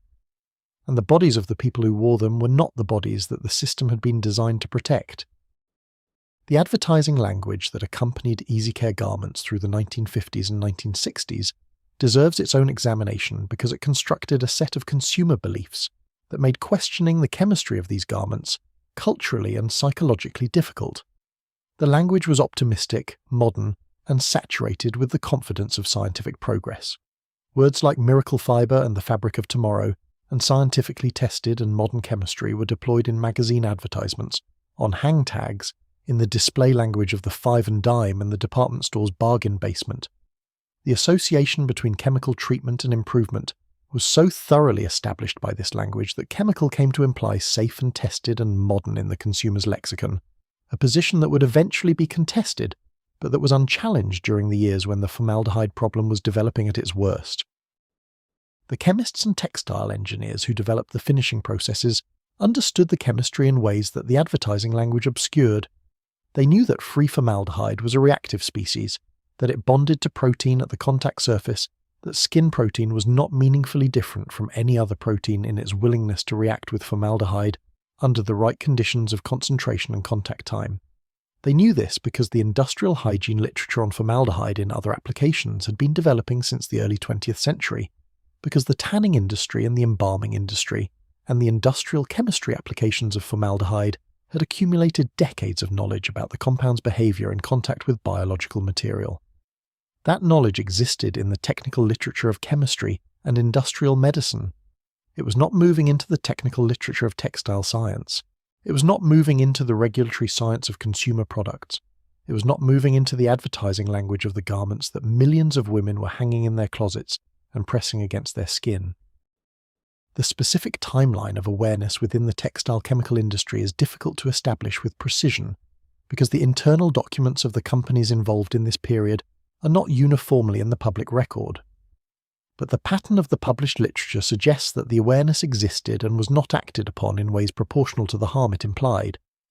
Research papers on formaldehyde-based fabric finishing chemistry, published in the Journal of the Society of Dyers and Colorists and the Textile Research Journal through the 1950s and 1960s, discuss free formaldehyde content, release rates, and the relationship between finishing chemistry and fabric properties, with a technical specificity that presupposes familiarity with the health implications of the compound. The health implications are not discussed in those papers. They are simply not there. The technical discussion and the health discussion were occurring in separate literatures, read by separate audiences, with no institutional mechanism for integration. The history of how industries have managed the health implications of their products is long enough and consistent enough that the formaldehyde clothing story does not require unusual malice to explain. The pattern is familiar. A product category develops on the basis of technology that has not been thoroughly evaluated for health effects. The product category achieves commercial success and economic scale. The accumulated investment in the product category creates organizational and financial pressure against findings that would require its alteration or replacement. Evidence of harm accumulates in a form that can be characterized as uncertain or preliminary or requiring further study. Further studies called for, conducted partially at industry expense, and interpreted in ways that extend the period of uncertainty. Regulatory action is delayed pending the resolution of scientific uncertainty, The scientific uncertainty is never fully resolved in the sense that would satisfy a standard calibrated to industry interest. The harm continues during the delay. This is not a conspiracy theory. It is a documented pattern of how chemical harm in consumer products has unfolded in case after case throughout the 20th century, a pattern sufficiently regular that sociologists and public health researchers have given it a name and written books about it. The women who wore the garments did not have access to those books. They did not have access to the technical literature. They had access to the label, which told them nothing, and the advertising, which told them the wrong things, and the accumulated experience of their own bodies, which told them the truth. The truth their bodies told them was the truth that everything else in their environment was structured to obscure. The specific experience of the women in the finishing plants where the resin chemistry was being applied adds a dimension to this story that has not yet been fully integrated into the consumer product narrative. The finishing plant worker was the person whose body encountered the highest concentration of formaldehyde in the entire production chain, before the fabric was diluted into the retail environment and distributed across millions of households. She worked in rooms where the resin solution was being padded onto fabric in industrial quantities, where the heat-curing ovens drove off volatile compounds including formaldehyde, where the ambient air concentrations were orders of magnitude higher than anything a consumer would encounter from a finished garment in a home setting. The finishing plant was not a uniformly dangerous environment in the sense of presenting acute toxicity. The concentrations in the plant air were typically below the thresholds that would produce severe immediate health effects in exposed workers. But they were concentrations that, experienced day after day, year after year, across a working career, produced the chronic health effects that the occupational medicine literature was beginning to document in the 1960s and 1970s. Chronic respiratory symptoms, persistent skin conditions, and the general immunological sensitization that extended formaldehyde exposure produces were the occupational health signatures of the finishing plant worker. These workers were not seen by academic dermatologists who published in contact dermatitis journals. They were seen in company medical offices and in the emergency rooms of the hospitals nearest to the industrial plants, in encounters that were driven by the specific workers' compensation and liability concerns of the employer rather than by a general interest in understanding the health effects of textile finishing chemistry. The finishing plant workers' experience connected directly to the consumer story, because the same chemistry that was producing their occupational symptoms was, in diminished but real concentrations, producing consumer symptoms in the people who wore the products of their labour. The occupational exposure was the acute end of a distribution that extended, at much lower concentrations, into every household that bought Easy Care clothing. The workers' bodies were the first indication of what the chemistry was capable of doing at the concentrations that consumers would encounter at the other end of the distribution. If the occupational evidence had been systematically connected to the consumer product question, the consumer protection conversation would have started earlier and with stronger scientific grounding. The institutional separation between occupational health and consumer product safety prevented that connection from being made with the speed and clarity the situation warranted. The chemical suppliers who produced the formaldehyde-based resins for the textile finishing industry were also, in this period, suppliers of formaldehyde to numerous other industrial users. Formaldehyde is a versatile industrial chemical. It is used in the production of resins for pressed wood products, in the manufacture of certain plastics, as a preservative in biological research, in embalming, and in dozens of other industrial applications. The companies that produced formaldehyde and formaldehyde-derived chemicals for these various markets had a collective economic interest in the chemical's continued wide use that created organizational pressure against findings that might restrict that use. When scientific evidence began accumulating in the 1970s and 1980s about formaldehyde's health effects, the organized response of the formaldehyde-producing industry included funding research programs designed to produce the kind of uncertainty that would slow regulatory action, engaging in regulatory proceedings with extensive technical submissions, questioning the evidentiary basis for proposed standards, and maintaining industry organizations that coordinated these activities. This coordinated response was not unique to formaldehyde. It is the standard playbook of industries facing regulatory pressure on health grounds, documented in the tobacco, asbestos, lead, and dozens of other chemical safety cases. The playbook works because regulatory agencies, operating under legal and procedural frameworks that require them to base standards on the weight of the evidence, can be stymied by the strategic creation of scientific controversy that artificially extends the period during which the evidence is considered insufficient to support stringent standards. The harm continues during the period of controversy. The controversy itself is a product of strategic investment by parties with financial interest in its continuation. These are the conditions under which the slow, structural, class-distributed harm of formaldehyde in cheap clothing was able to persist for as long as it did. The specific industrial geography of the Easy Care fabric revolution is worth mapping, because it connects the chemistry of the garment to the social history of the communities where it was produced. The American textile finishing industry in the 1950s was concentrated in a geographic corridor that ran through the Piedmont region of the South, through South Carolina, North Carolina, Georgia, and into Alabama, along the valleys where rivers provided the water that textile processing required, and where the history of cotton cultivation had created both the raw material supply and the labor force that the industry exploited. These were mill towns, communities organized around the textile mill in a social hierarchy that was as clearly stratified as any industrial community in American history.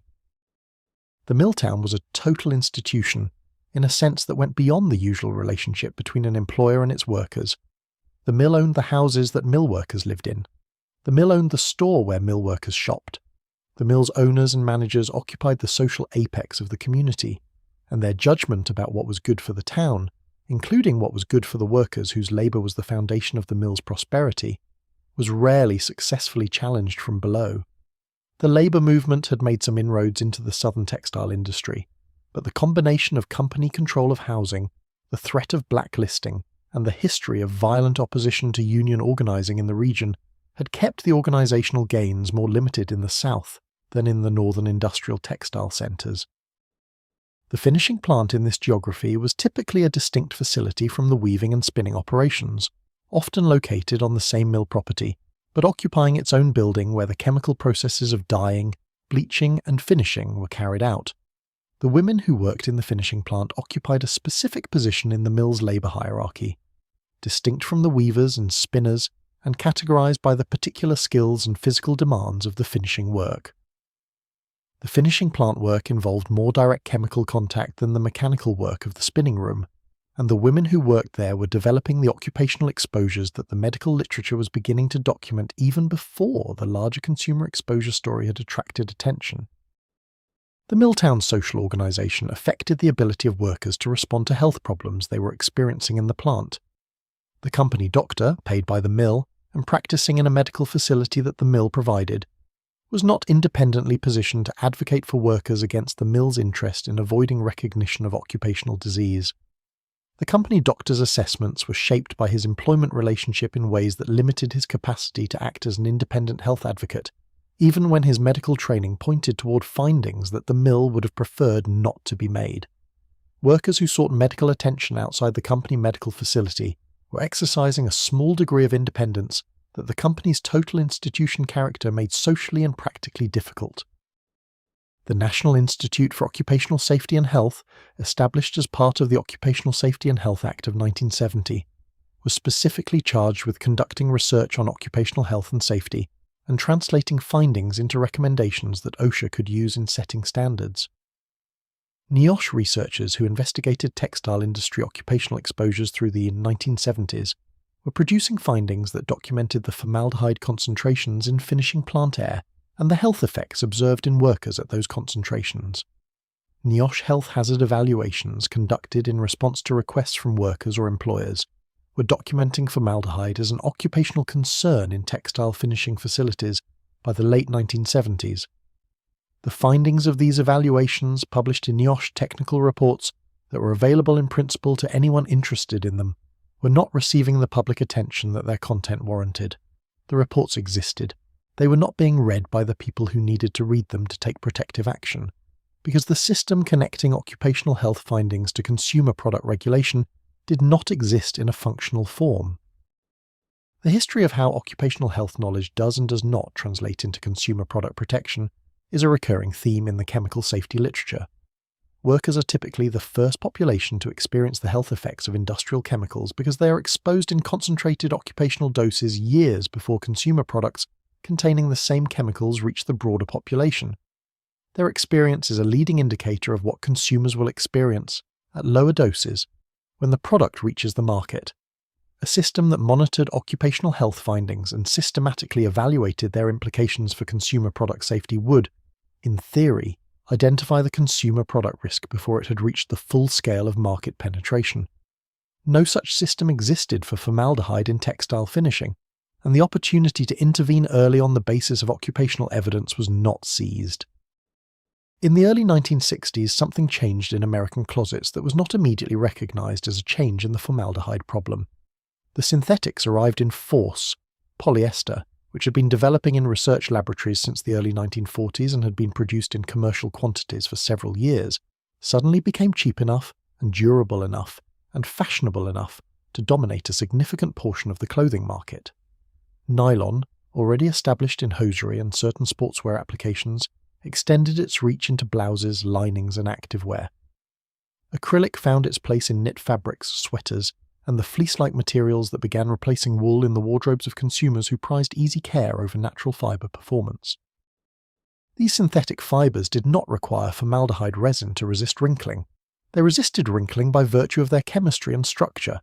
A polyester polymer, when formed into a fibre and woven into cloth, holds its shape after washing with no chemical assistance required, because the polymer chains that make up the fibre are not cellulose chains.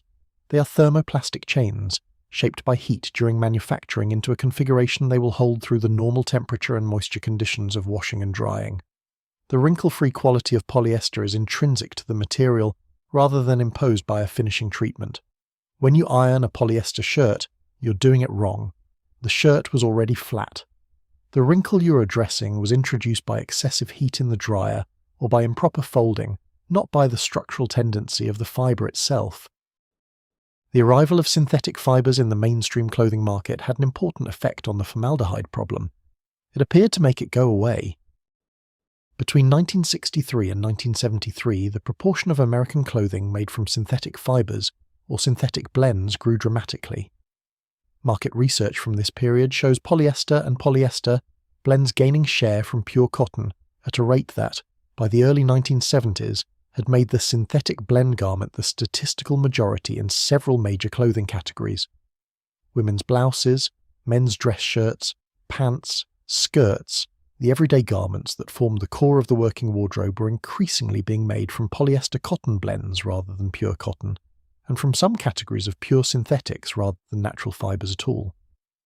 The pure cotton garment that had been the baseline for the formaldehyde resin problem was becoming less common in the mainstream market. This shift had a real effect on formaldehyde exposure from clothing. A polyester blouse did not require formaldehyde resin treatment to resist wrinkles, and in general did not receive it. A pure cotton garment required treatment if it was to be marketed as easy care. A polyester cotton blend occupied an intermediate position, with the polyester fraction contributing inherent wrinkle resistance, and the cotton fraction sometimes still receiving resin treatment, to achieve a sufficiently flat appearance, though typically at lower concentrations than would have been applied to a pure cotton garment aiming for the same result. The net effect was a reduction in the average formaldehyde content of the clothing passing through American households in the late 1960s and into the 1970s. But reduction is not elimination, and average is not universal. The pure cotton garments that remained in the market continued to receive resin treatments. The cotton synthetic blends that retained a significant cotton fraction continued to receive reduced but not negligible treatment, and the cheap end of the market, where the economics still favoured heavy resin application on whatever cotton remained in the product line, continued to produce the highest exposure garments. The problem did not disappear. It became less visible, both because it was genuinely reduced in the middle of the market and because the reduction created a reasonable basis for the assumption that it was no longer a concern. The synthetic revolution was accompanied by a revolution in advertising that is worth understanding as part of this story, because it shaped the cultural context in which questions about textile safety could or could not be raised. The clothing of the 1960s and 1970s was sold through advertising imagery that emphasized liberation, modernity, and freedom from the domestic constraints of the previous generation. Easy care was marketed not just as a practical benefit, but as a symbol of modernity, of the forward-looking, time-efficient, progressive lifestyle that post-war prosperity was supposed to deliver. The woman who bought Easy Care clothing was not a woman struggling with a limited budget. She was a modern woman, freed from the tyranny of the ironing board, using her liberated domestic time for more meaningful pursuits. This marketing narrative had several consequences for the way health concerns about textile chemistry could or could not be discussed publicly. It created an association between Easy Care clothing and progress, modernity, and women's liberation that made skepticism about the chemistry of Easy Care finishes seem retrograde. It positioned the wrinkle-free garment as a tool of women's advancement. To question the safety of permanent press was, in the cultural logic of this marketing, to side with the ironing board. The progressive valence attached to Easy Care clothing made it harder for anyone to raise concerns about the chemistry without appearing, to a casual observer, to be arguing against convenience and modernity rather than for consumer protection. The regulatory environment of this period reinforced the invisibility of the formaldehyde problem in clothing. The Consumer Product Safety Commission, which would eventually have jurisdiction over some aspects of textile chemical safety, was not established until 1972 and was not focused on formaldehyde in clothing in its early years.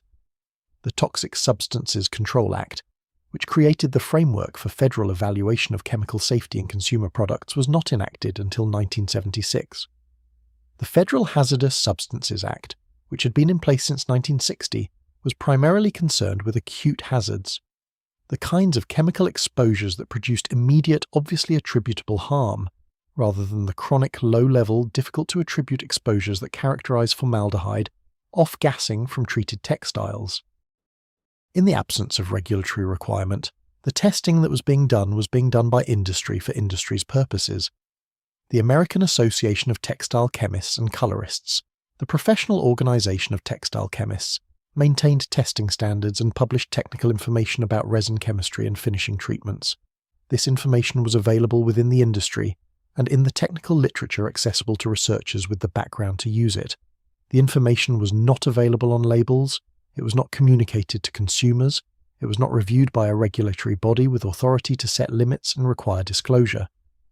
It existed in the professional literature of an industry that had not been asked and did not volunteer to connect its technical knowledge to the public health questions that knowledge raised.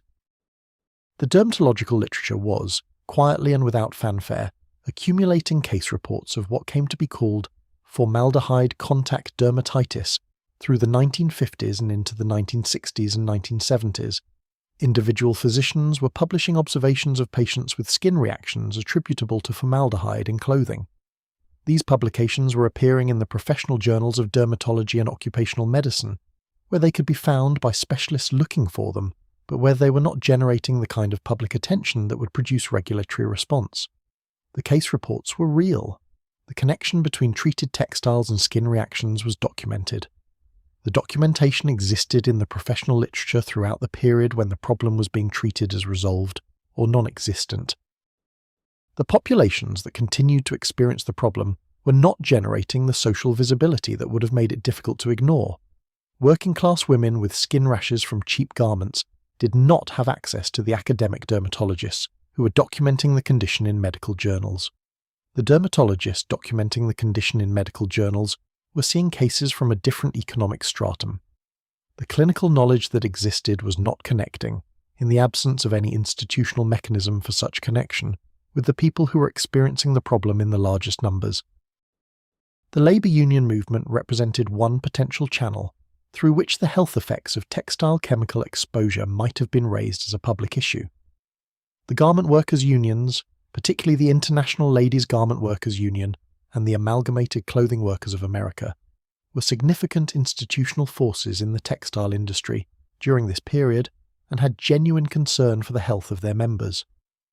The occupational health issues of the textile industry were on their agenda, but the dominant occupational health concerns in textile manufacturing in the 1960s were related to cotton dust disease, bisonosis, the lung condition produced by inhalation of cotton dust that disabled and killed textile workers, and that was documented in large enough numbers to produce legislative and regulatory pressure.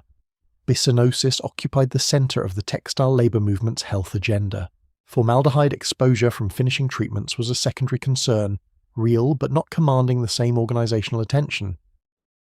The consumer protection movement that was beginning to develop in the 1960s, inspired partly by Ralph Nader's work on automobile safety and the broader challenge to corporate indifference that his success encouraged, was focused primarily on product defects and acute hazards. The unsafe at any speed moment produced attention to products that could hurt you in obvious, immediately attributable ways. The slow chemical harm of formaldehyde off-gassing from treated textiles, distributed across millions of households and manifesting in skin rashes that could be attributed to a dozen other causes, did not fit the template of the consumer protection story that the movement was building its advocacy around. The harm was real. It was not the right shape for the advocacy tools available. The 1970s brought some recognition of the problem at the margins of the regulatory system. The Occupational Safety and Health Administration, established in 1970, began developing standards for occupational formaldehyde exposure that would, over the following decade, produce progressively more restrictive workplace exposure limits. These limits applied to workers in formaldehyde-using industries, including textile finishing plants, and they produced real reductions in occupational exposure. They did not address consumer exposure from finished garments. The regulatory line between occupational health and consumer product safety was sharp, and formaldehyde in clothing sat on the consumer product side of that line, where the regulatory infrastructure was less developed and less assertive. The specific experience of black women in this story warrants more than a paragraph. The intersection of race and poverty in mid-century America created a set of circumstances around clothing, health, and institutional access that was distinct from the experience of white working-class women in ways that compounded the harm and deepened its invisibility. In the segregated South, black women's access to the medical care that might have identified formaldehyde-related skin conditions was rooted through a system of separate and unequal medical facilities that had fewer resources, less specialist access, and less connection to the academic medicine that was, however slowly, beginning to document the problem. The dermatologist who published a case report on formaldehyde contact dermatitis in 1963 was in an academic medical center in a northern city. The black women in rural Alabama or Georgia who were experiencing the same condition were being seen, if they were being seen at all, in clinics that had neither the diagnostic equipment for patch testing nor the connection to the specialist literature that would have suggested testing. The northern cities to which the Great Migration carried hundreds of thousands of black families through the first half of the 20th century offered better wages than the South, but did not offer equality. The residential segregation of northern cities concentrated black families in neighborhoods characterized by older housing stock, higher population density, and proximity to industrial facilities that other populations had avoided through the exercise of real estate choice and political power. These neighborhoods were also the neighborhoods served by the discount retailers and the five and dimes that stocked the cheapest clothing. The economic compression of discriminatory wages and discriminatory housing costs left the clothing budgets of black families in northern cities similarly constrained to those of their southern counterparts, just as the available merchandise in the neighborhoods they were permitted to live in was similarly concentrated at the cheap end of the market. The specific experience of women who worked as household domestic workers, the washerwomen and cooks and maids who constituted a major category of black women's employment through the middle of the century and beyond, was a special case within the larger story. These women handled fabric professionally. They laundered, ironed, and stored the clothing of white households that were wealthier than their own. They also wore their own clothing to work and wore work clothing provided in some situations by their employers.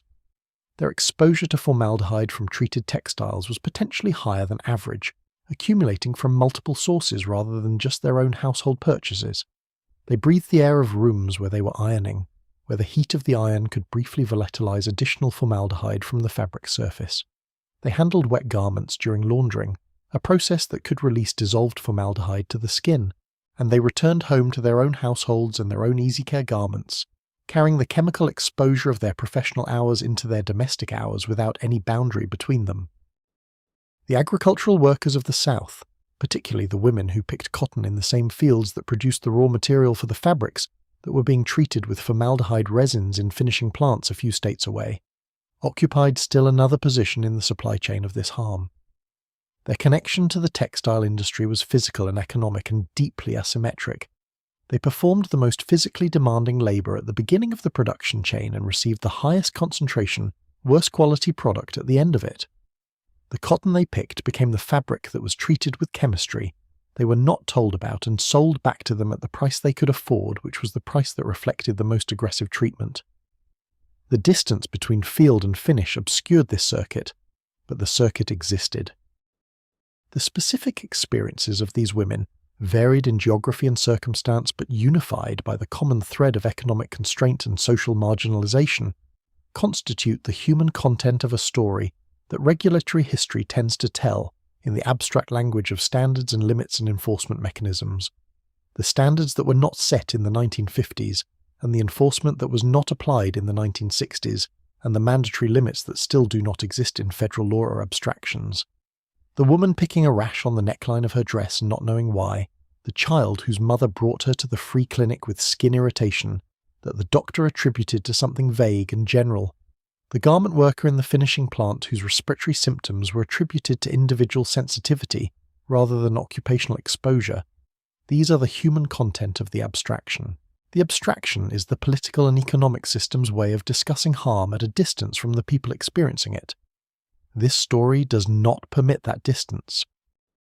The retail geography of mid-century America was itself a mechanism of economic sorting that determined which consumers had access to which quality of merchandise and at what price. The department store occupied the center of American retail commerce through the 1950s and 1960s, offering a range of merchandise from basement bargain sections to main floor quality goods and occasionally to premium merchandise on upper floors or in specialty departments.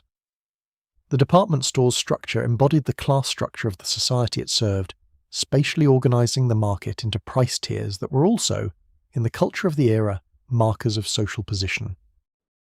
Working class and poor consumers were not the primary customers of the main floor. They were the customers of the basement.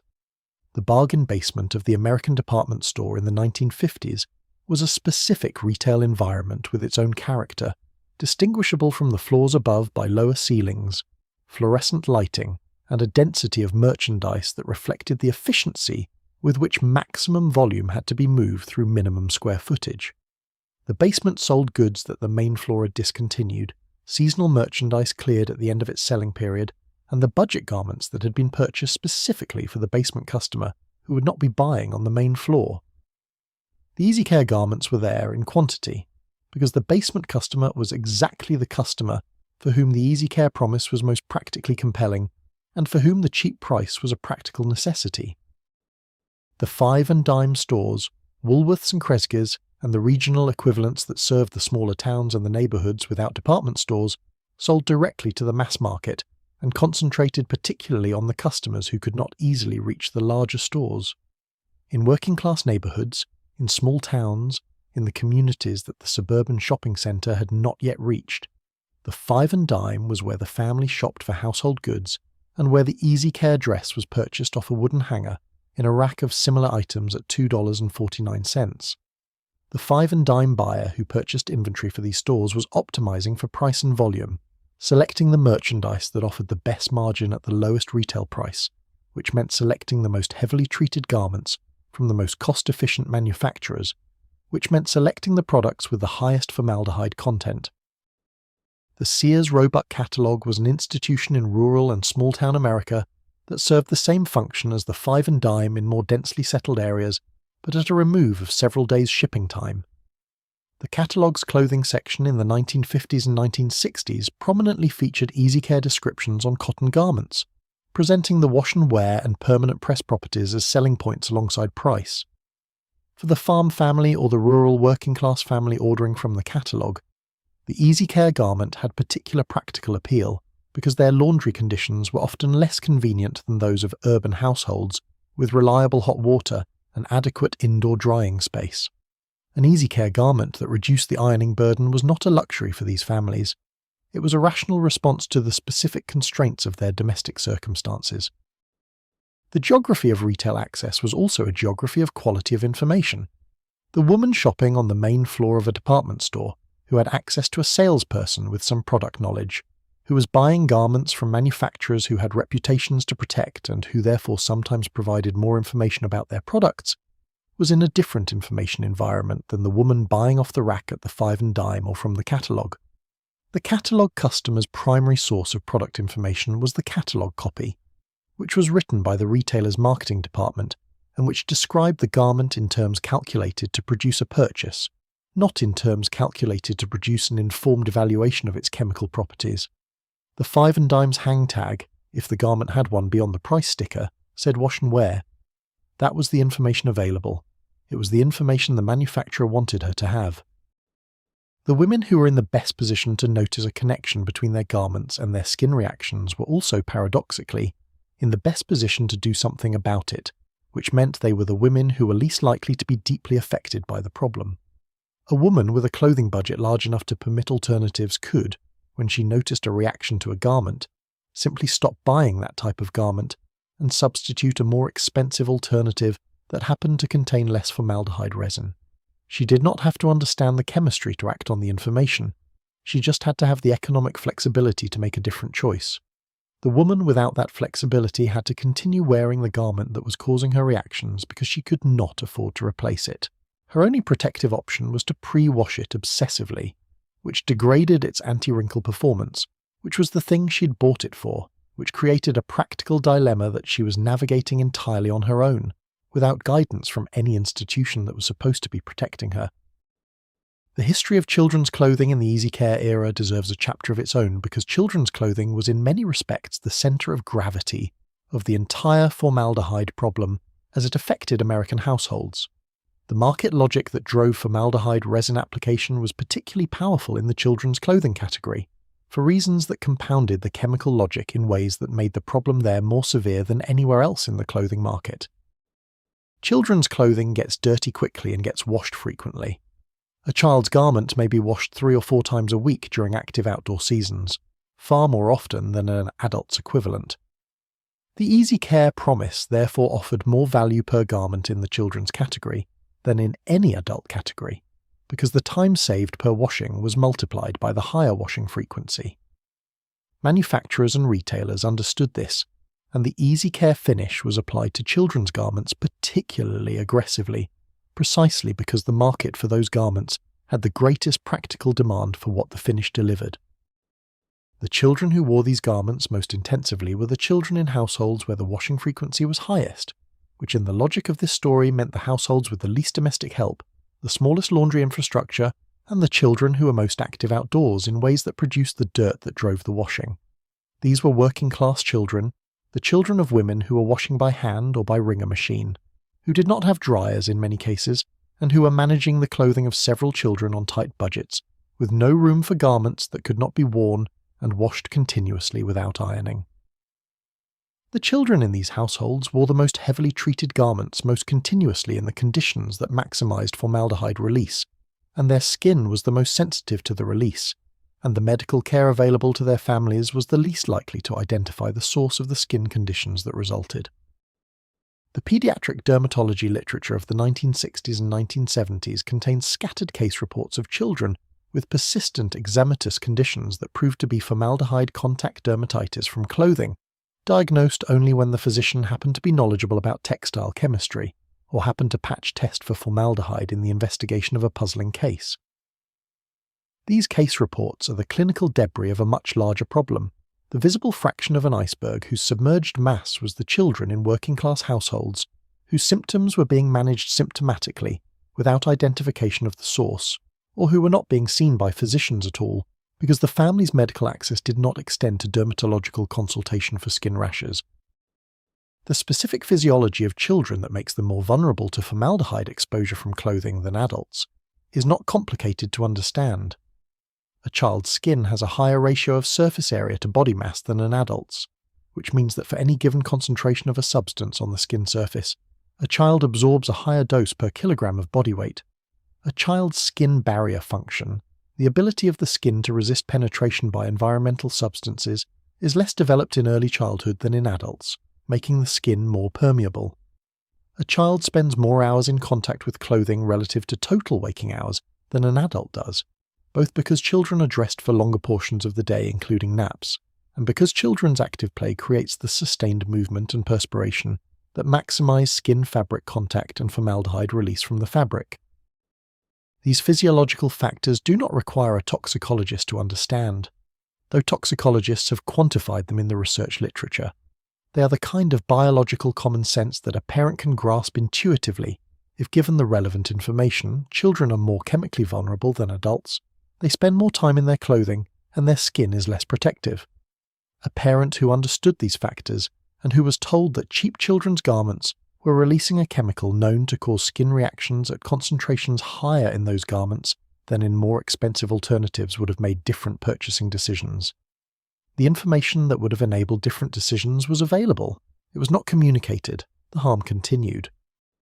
The history of textile labor in the American South has another dimension that is relevant to the formaldehyde story, and that is not always integrated into accounts of this history, which is the role of the domestic textile industry in the economic lives of black communities after Reconstruction and through the 20th century. The exclusion of black workers from many skilled and semi-skilled manufacturing jobs in the industrial economy was systematic and thorough in the South and was replicated in modified forms in the North. The textile industry, despite its heavy use of black labor in lower skilled positions, was not a path to economic advancement for black workers in the way that manufacturing employment was for white working-class families in the post-war period. The wages in the positions available to black workers in the textile industry were lower than the wages in the positions available to white workers doing comparable work. The benefits were less, the advancement opportunities were fewer, and the occupational health protections, such as they were applied more consistently to white workers than to black workers in the segregated workplace structures that governed Southern industry through the mid-20th century. This means that the health burdens of the textile finishing plant fell disproportionately on black workers, not simply because black workers were employed in the finishing plant, but because black workers were employed in the lowest level positions in the finishing plant, the positions with the highest chemical exposures and the least protection. The ventilation was better in the offices than in the workrooms. The breaks were more frequent in the skilled positions than in the production positions. The access to the company doctor was easier for the white worker than for the black worker in a segregated medical system.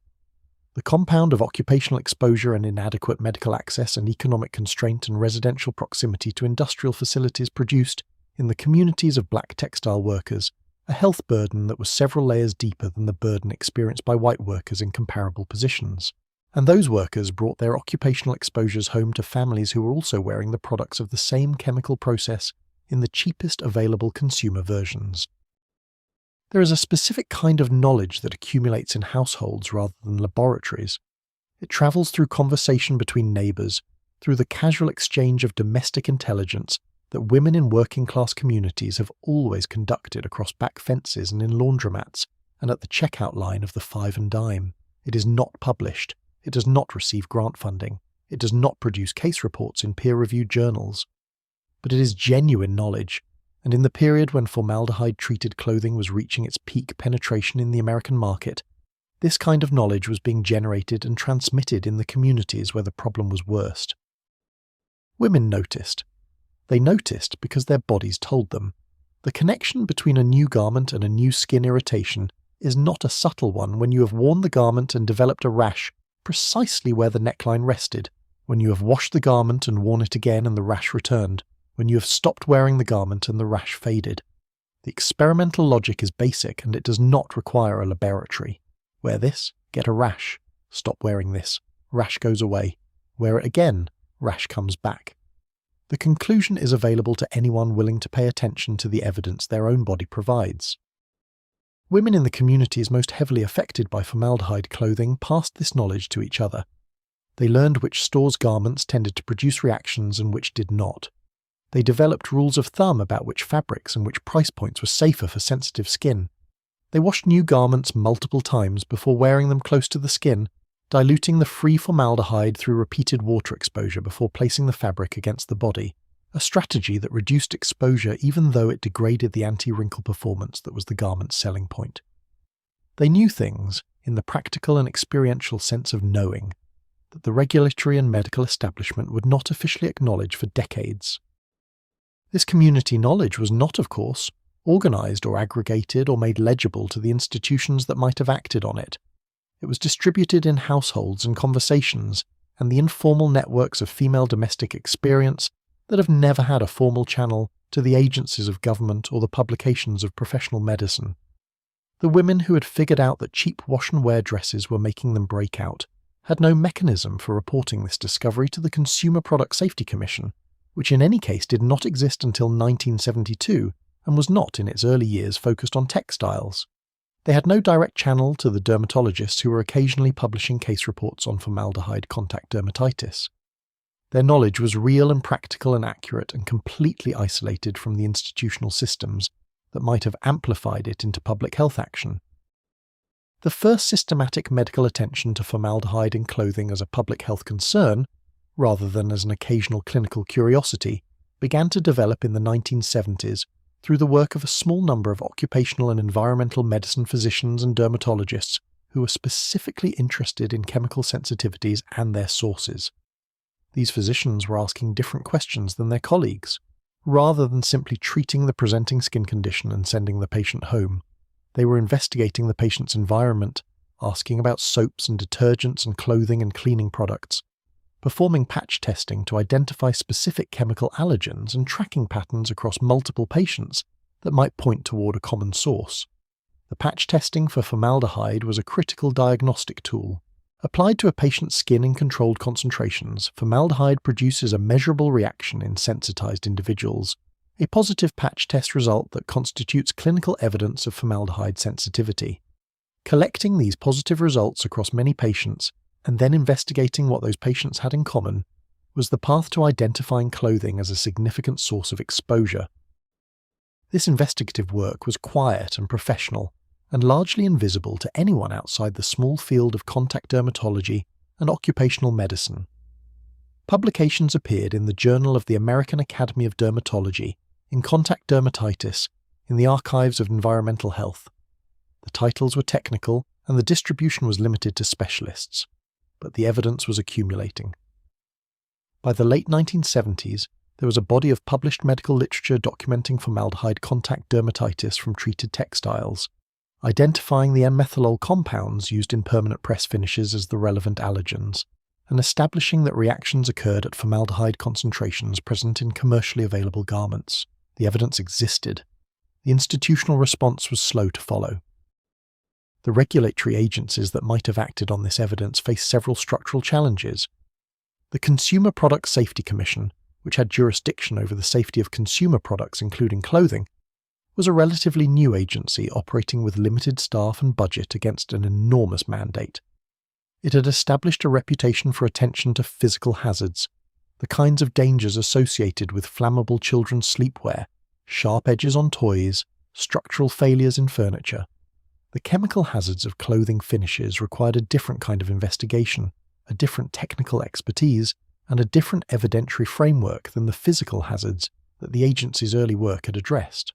The institutional capacity to evaluate chronic low-level chemical exposure from a consumer product did not exist in developed form.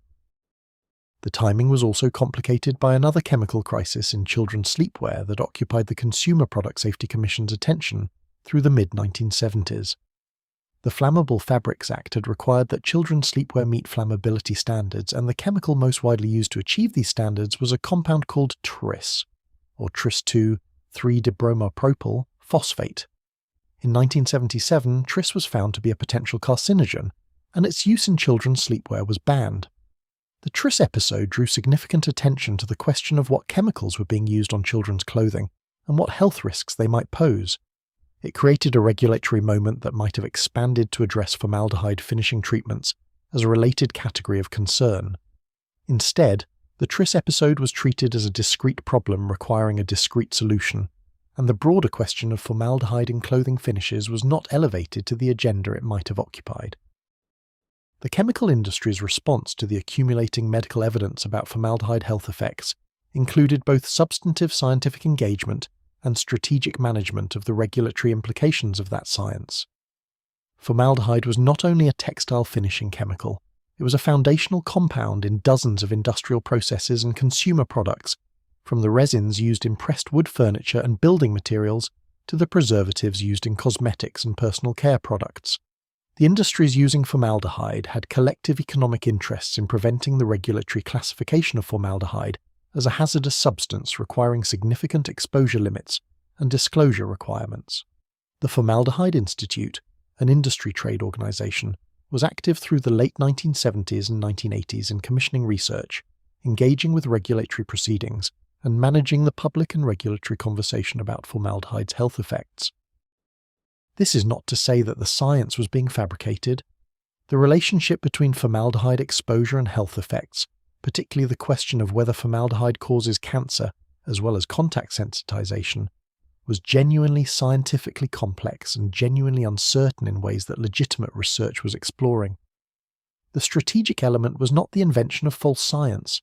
It was the management of timing, emphasis, and framing, the use of legitimate scientific uncertainty to slow regulatory action, and the presentation of industry-funded research alongside independent research in ways that made the total picture appear more uncertain than the best available evidence warranted. Meanwhile, the women in the communities most affected by the problem were still wearing the garments, and still developing the reactions, and still telling each other, through the informal networks of household knowledge, what they had learned from their own experience. The dermatologist in the urban academic medical centre was publishing case reports. The occupational medicine physician was documenting factory worker exposures. The community health worker in the mill town was seeing the same pattern of skin reactions in the clinic that served the textile workers' families. These observations were not yet connected into the coherent public health narrative that would have produced concentrated regulatory pressure. The story was being lived by people who did not have the institutional access to tell it, and the people who had the institutional access to tell it were not in the communities where the story was being lived most intensely. The women who noticed first, who felt it in their skin and passed the knowledge in their kitchens and across their back fences, were the real epidemiologists of this problem. They had identified the association between cheap wash-and-wear garments and skin reactions before any published paper confirmed it. They had developed protective strategies, pre-washing garments, choosing cotton without the Easy Care label when they could afford to, keeping the most heavily treated items away from children's direct skin contact, that reduced their exposure before any regulatory guidance existed.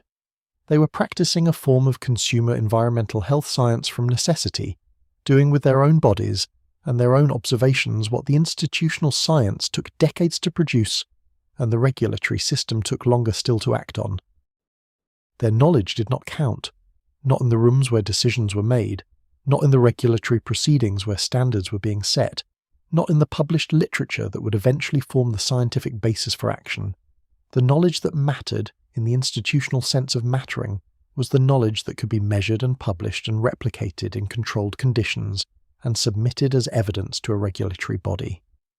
The knowledge that these women had accumulated through the direct experience of their own bodies had no pathway to the places where it would have changed anything. That asymmetry is not incidental to the story. It is the story. The decade of the 1970s brought changes to the American clothing landscape that were, in their combination, genuinely significant. The oil crisis of 1973 and 1974 affected the pricing of petrochemical-derived synthetic fibers, since polyester and nylon are petroleum products, and their cost is tied to petroleum prices in ways that cotton's cost is not. Cotton's relative price advantage narrowed, and then, as the immediate crisis passed and petroleum prices stabilized, cotton regained some of its position in the market. The back-to-nature cultural movements of the 1970s, with their emphasis on natural fibers and handcraft and alternatives to industrial standardization, also contributed to a partial rehabilitation of unfinished cotton in the middle and upper middle segments of the market. The woman who was making her own clothes from natural fabric purchased at the fabric store was not buying Easy Care garments with formaldehyde finishes. She was a small part of the market, but she was visible and culturally influential in ways disproportionate to her market share. The environmental movement of the 1970s produced regulatory infrastructure that had real effects on the chemical industry, though those effects were primarily concentrated in the areas of air and water pollution, the externalized costs of industrial production that were measurable in rivers and in ambient air quality and in the bodies of fish and birds. The chemicals that ended up inside consumer products, embedded in the materials that people wore and ate and slept on, were a secondary concern in the environmental regulation of this period, addressed at the margins by the Toxic Substances Control Act of 1976, but not with the focused attention that industrial pollution was receiving. The distinction between the chemical that leaves the factory in an effluent pipe and the chemical that leaves the factory in a finished garment was, from a regulatory standpoint, enormous, even though from a human health standpoint it was not. The labour movement's contribution to the formaldehyde story in the 1970s was primarily indirect. The occupational safety campaigns of the period, fueled by the establishment of the Occupational Safety and Health Administration in 1970 and the workers' compensation and disability claims of workers in industries with recognised chemical hazards, produced a generally heightened awareness of workplace chemical exposures that spilled over, at least modestly, into the consumer product context. Workers who were being told by their unions and their occupational health advocates that certain chemicals in their workplaces were dangerous were more likely to ask questions about those chemicals in consumer products than workers who had no occupational health framework at all. The textile workers whose union representatives were beginning to address the formaldehyde question in the context of the finishing plant environment were also the consumers of the textiles that those plants produced. The connection was not being made institutionally, but it was available to be made by individuals who had the relevant information about both sides of the equation. The consumer protection infrastructure of the 1970s, despite its limitations in addressing chronic chemical hazards, did produce some meaningful changes in the information environment around clothing. The Federal Trade Commission's requirements for fibre content labelling and care instruction labelling were strengthened during this period, creating a more complete disclosure requirement for what clothing was made of and how it should be cared for. These requirements were not the chemical disclosure that the formaldehyde story demands, but they established the principle that consumers were entitled to accurate information about the products they purchased, a principle that advocates for textile chemical labelling would eventually invoke in arguing for expansion of disclosure requirements. The apparel industry's own evolution through the 1970s was also relevant. The shift in American apparel manufacturing toward offshore production, which would accelerate dramatically in the 1980s and reach its current state of near-total offshore production of consumer clothing over the following decades, was beginning during this period. As domestic production moved offshore, the regulatory environment governing the chemical practices of garment production moved with it, in the sense that the domestic standards ceased to apply and the standards of the host countries began to govern instead. This shift was not understood at the time in its chemical safety implications. It was understood as an economic and labour story, which it primarily was. The chemical safety implications were a secondary effect that would take decades to fully develop and to be recognised as such. The synthetic fibre technologies that arrived in consumer clothing through the 1960s and 1970s were not, themselves, without chemical safety concerns. The question of what chemicals were being used to produce and process synthetic fibres, what dyestuffs and processing aids and finishing chemicals accompanied the synthetics to the consumer's body, was a question that the chemical safety literature was beginning to address even as the formaldehyde question was temporarily obscured. Azo dyes capable of producing carcinogenic breakdown products in contact with skin proteins were used in synthetic textiles as well as natural ones. Phthalate plasticizers were present in some synthetic materials. The chemical profile of consumer clothing was not becoming simpler as the synthetics arrived. It was becoming more complex, with different chemicals raising different questions in different categories, and the regulatory framework remained inadequate to address any of them comprehensively. The specific experience of the American textile manufacturing workforce during the synthetic transition of the 1960s and 1970s is part of this story, because the workers who made the transition alongside the industry were not simply passive witnesses to it. They were experiencing the economic consequences of the shift from natural to synthetic fibres in their employment, in the restructuring of mills that could no longer compete on cotton processing and that retooled for synthetic fibre production or closed, and in the wage and benefit pressures that the possibility of offshore relocation was beginning to exert on domestic manufacturing.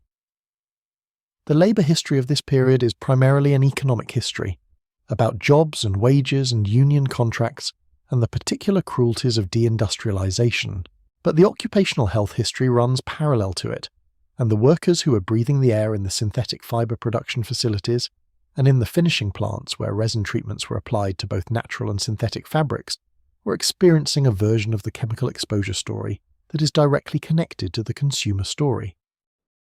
The occupational health surveys that were being conducted in textile manufacturing facilities in the 1960s and 1970s, partly in response to the growing attention to bisonosis and cotton dust disease that the labour movement was driving, were beginning to produce data on a range of occupational chemical exposures in addition to cotton dust. Formaldehyde, measured in the air of finishing plant workrooms, appeared in some of these surveys at concentrations that, while below the thresholds that would eventually be set as permissible occupational limits, were sufficient to produce the symptoms that workers were reporting. Respiratory irritation, eye irritation, skin reactions, and the general malaise that formaldehyde exposure can produce at moderate concentrations were part of the occupational health picture being documented in these facilities. The workers experiencing these symptoms were, again, disproportionately female, disproportionately of colour, and disproportionately without the organisational resources to translate their occupational health experience into regulatory action. The establishment of OSHA in 1970 created the institutional infrastructure through which occupational formaldehyde standards could eventually be set. The process by which OSHA developed and revised its permissible exposure limit for formaldehyde through the 1970s and 1980s is itself a case study in regulatory science and its vulnerabilities. The initial OSHA standard was set at 3 parts per million as a ceiling concentration, derived from existing industrial hygiene data and reflecting what was achievable in industrial practice, rather than what was optimal for worker health. The subsequent reduction of the standard to 2 parts per million as an 8-hour time-weighted average, and the establishment of a short-term excursion limit, followed the accumulation of epidemiological evidence from occupational studies and the carcinogenicity findings that eventually produced the IERC reclassification. Each step in this tightening of the occupational standard was opposed by industry groups, litigated in administrative and judicial proceedings, and delayed by the mechanisms that organised economic interests use to slow regulatory action that imposes costs on them. The workers whose health was at stake during the years of litigation were working in the existing, less protective standard during all the years it took to change it. The consumer side of the formaldehyde story was being driven by a different set of dynamics than the occupational side, because the institutional infrastructure for consumer chemical regulation was less developed, and the political constituency for consumer textile chemical regulation was less organised. The parallel development of occupational and consumer understanding of the formaldehyde problem through the 1970s and 1980s did not produce parallel regulatory attention. The occupational side had a regulatory home in OSHA. The consumer textile side had no equivalent institutional home where regulatory attention was focused and where scientific evidence could be translated into enforceable standards. The regulatory gap between occupational and consumer exposure to the same chemical from related sources is a general feature of the American chemical safety regulatory architecture, and the formaldehyde clothing story is one of its clearest illustrations. The academic research community that was working on chemical safety and consumer products during this period was scattered across multiple disciplines and institutional settings, without the coordination or the resources that a focused public health campaign would have required. Environmental health researchers at schools of public health, dermatologists in academic medical centres, occupational medicine specialists with connections to the labour movement, consumer product safety researchers at a small number of engineering schools and chemistry departments, and the occasional investigative journalist with the technical background to understand and communicate the findings, were all contributing to a knowledge base that was not coalescing around the formaldehyde clothing question with the force that the problem warranted. The absence of a coordinating institution, of a centre or an agency that was specifically tasked with connecting the occupational findings to the consumer product findings and translating both into regulatory recommendations, meant that the pieces of the puzzle were available, but no one with institutional authority to act was putting them together.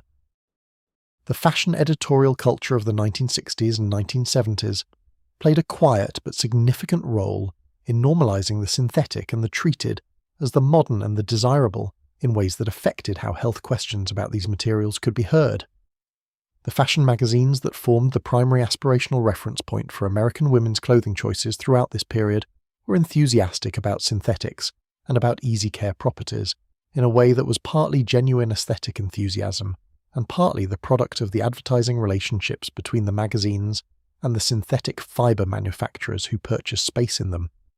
The DuPont advertisement in Vogue promoting the miraculous properties of Dacron polyester, and the accompanying editorial copy about the modern woman who need not iron were not technically coordinated, but they occupied the same cultural space and reinforced each other's message.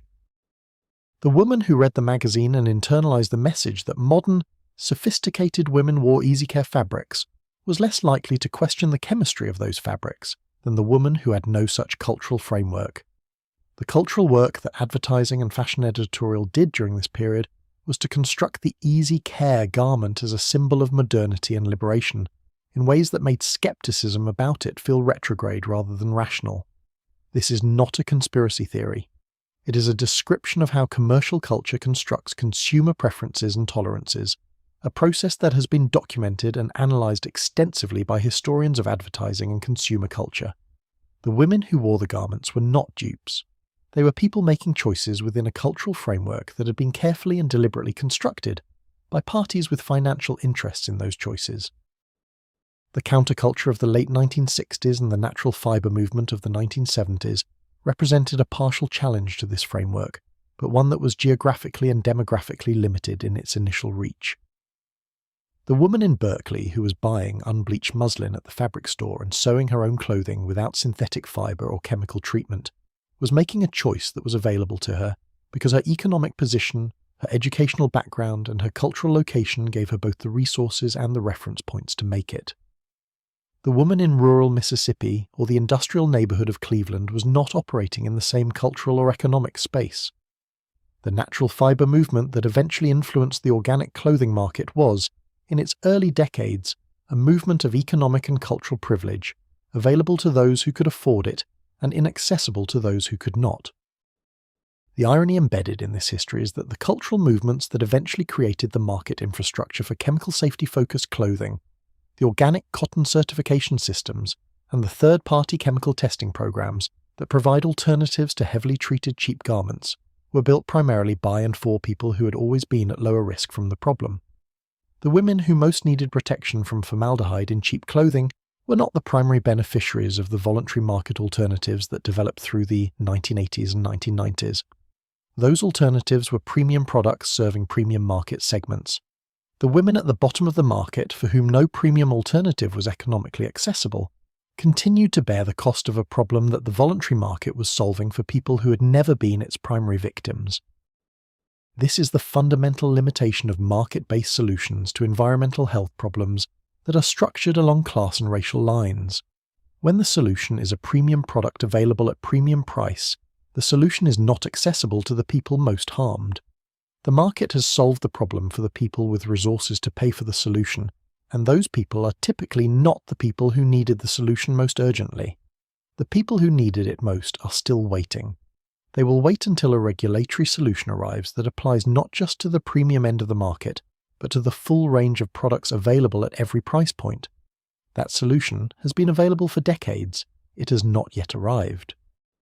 The specific experience of women in the 1980s navigating a clothing market in transition offers a window into how the formaldehyde problem was experienced when it was theoretically in remission.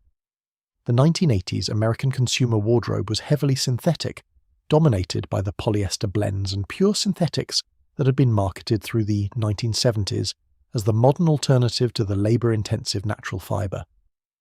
But the 1980s also saw the beginning of a cotton revival that would continue and strengthen through the 1990s, driven partly by the health and natural living movements of the era, and partly by the genuine comfort advantages of cotton over the synthetics in the temperature and perspiration management that skin comfort depends on.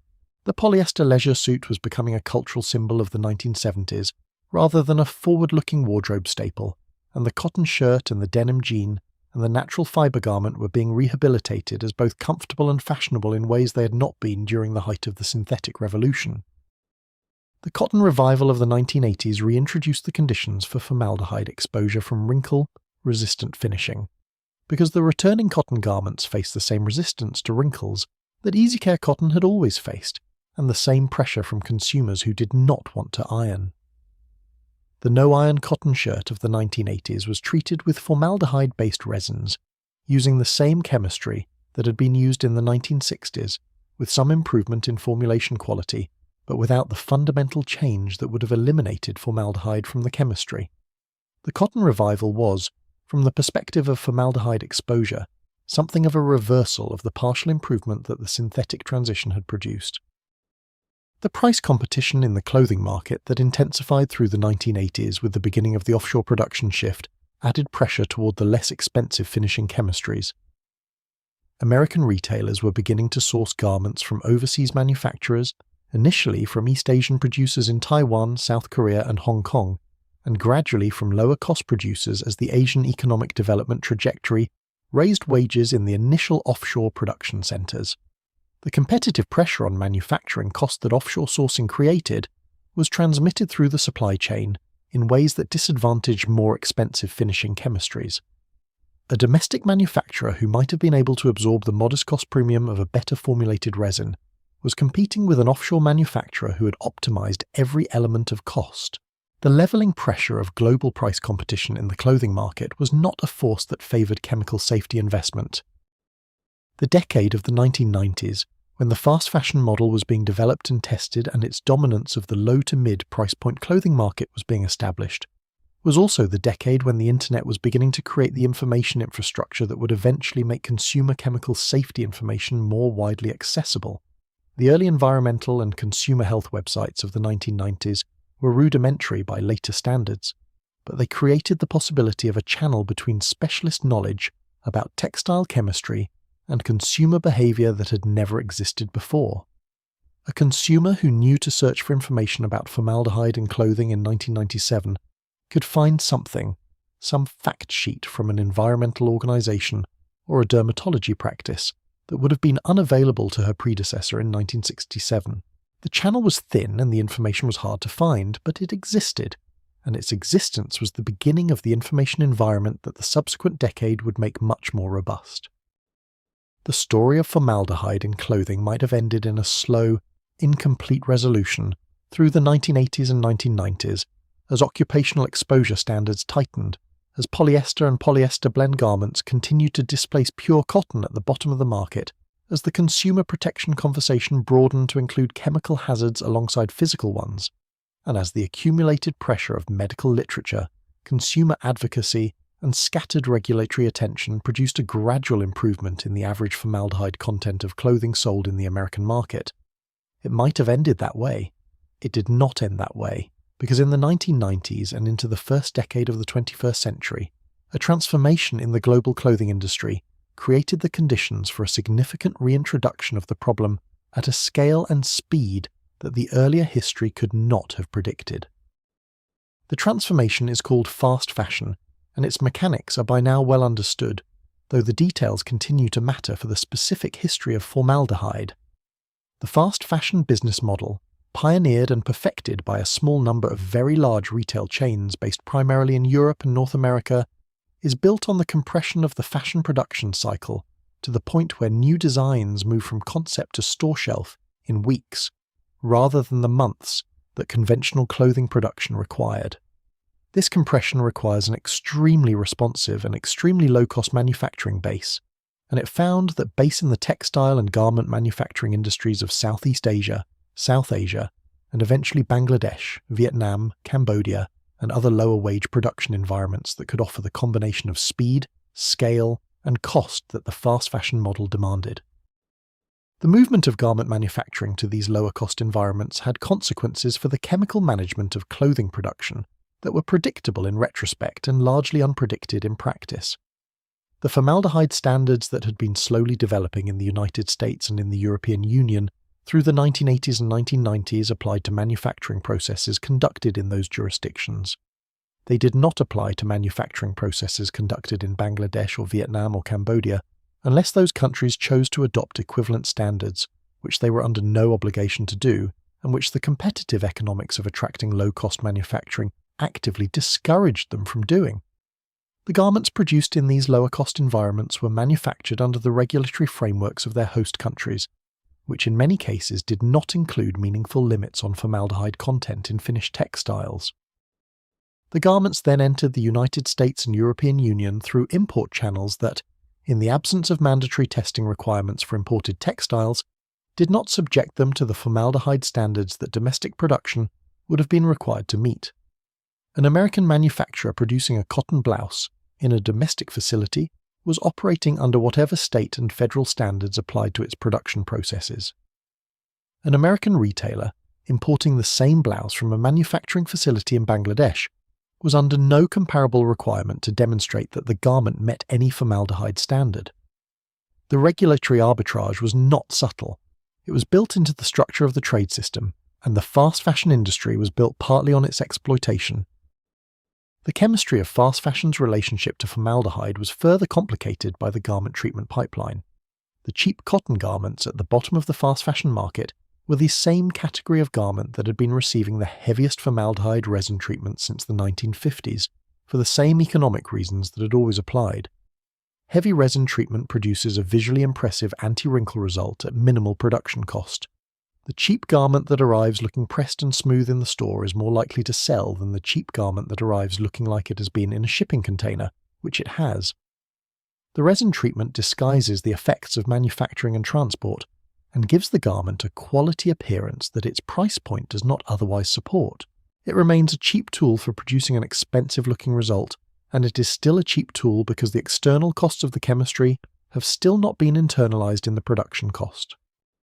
The fast fashion garments that began appearing in American stores in significant quantities through the 1990s and into the 2000s were tested by independent researchers and by investigative journalists with increasing frequency as the category grew in scale and consumer penetration.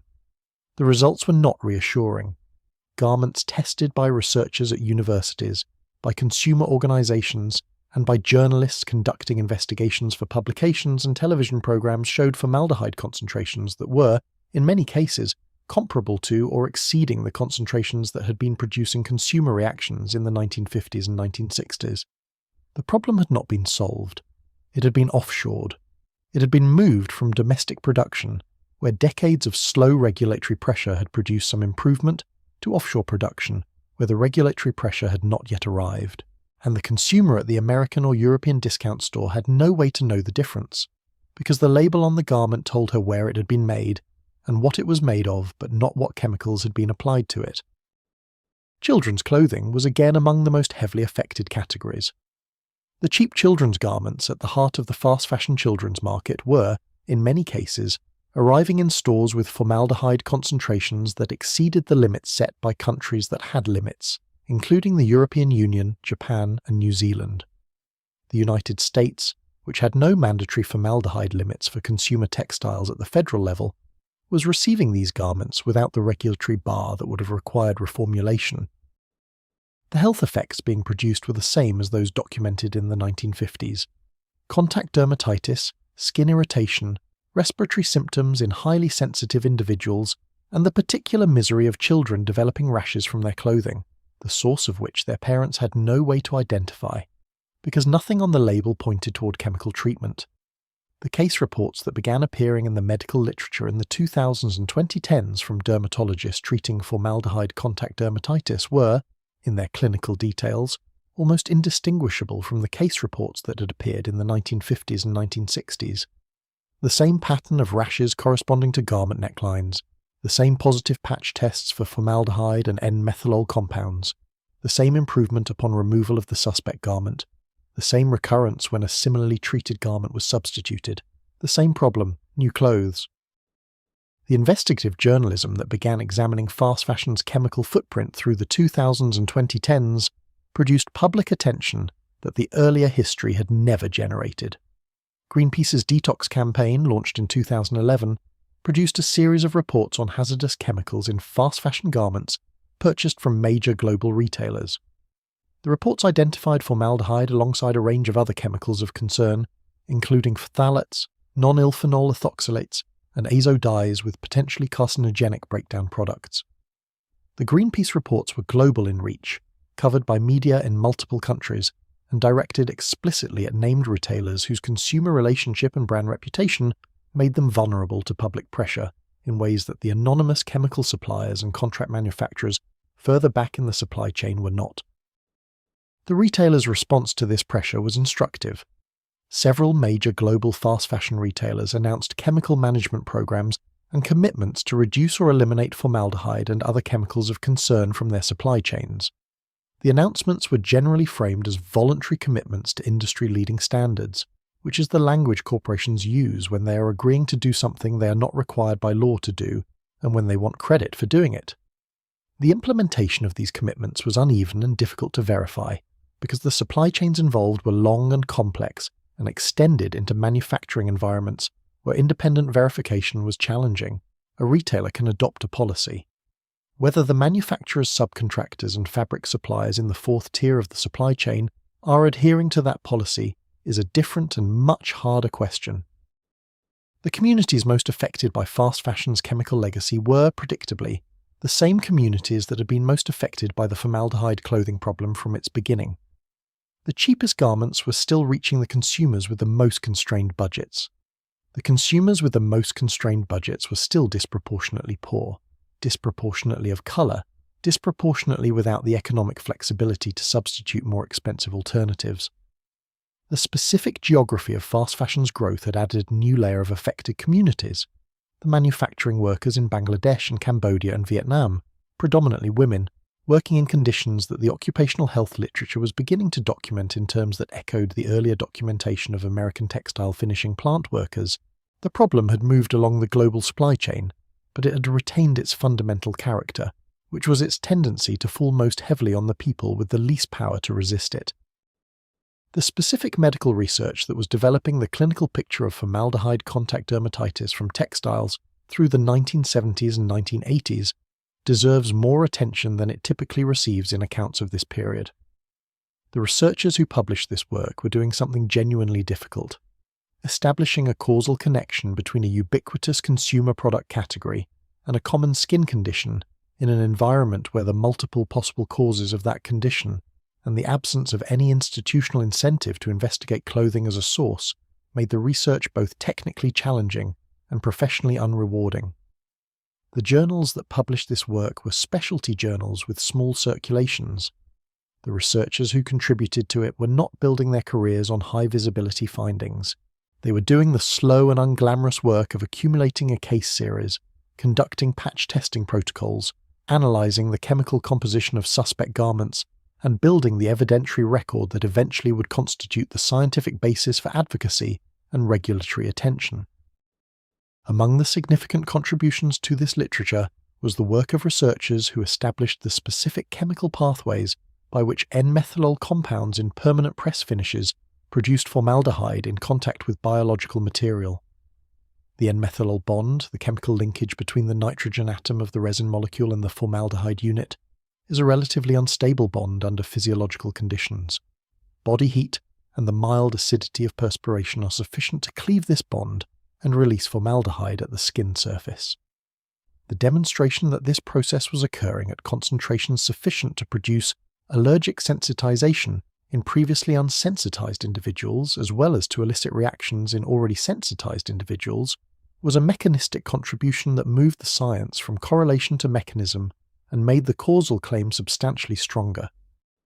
The patch testing protocols that dermatologists were using to diagnose formaldehyde sensitivity were being refined through this period. Standard patch test panels for contact allergy investigation had included formaldehyde as a test substance for several decades, because formaldehyde sensitivity was recognized as a relevant diagnosis in patients with facial eczema and hand dermatitis from occupational exposure. The application of this diagnostic tool to the investigation of clothing-related dermatitis was the specific clinical innovation that allowed physicians who were thinking in the right direction to confirm the connection. A physician who patch tested a patient for formaldehyde, found a positive reaction, asked about the patient's clothing, and then conducted testing of the suspect garments was making a clinical chain that constituted genuine scientific contribution, even if it was a single-case observation rather than a formal study. The accumulation of these single-case observations into published case series and the eventual publication of studies comparing formaldehyde content in garments from different market segments was the scientific work that eventually reached the regulatory and advocacy communities that needed it. But the pathway from individual physician observation to institutional action was slow and winding, and the women who were experiencing the problem during those decades of slow pathway were experiencing it without the institutional support that should have been addressing it. There was also a political economy to what research got done, and what research did not get done during this period that shaped the scientific record in ways that are not always acknowledged. The major funding sources for textile chemistry research in the United States were primarily industrial, through the manufacturers and the industry trade associations that had economic interests in the products under investigation. The academic textile chemistry programs at major universities were not independent of this funding. The research questions that received funding were not, in the main, the research questions that would have produced findings most useful to consumer protection advocates. They were the research questions that advanced product performance, reduced manufacturing cost, and improved the durability and appearance of finished garments.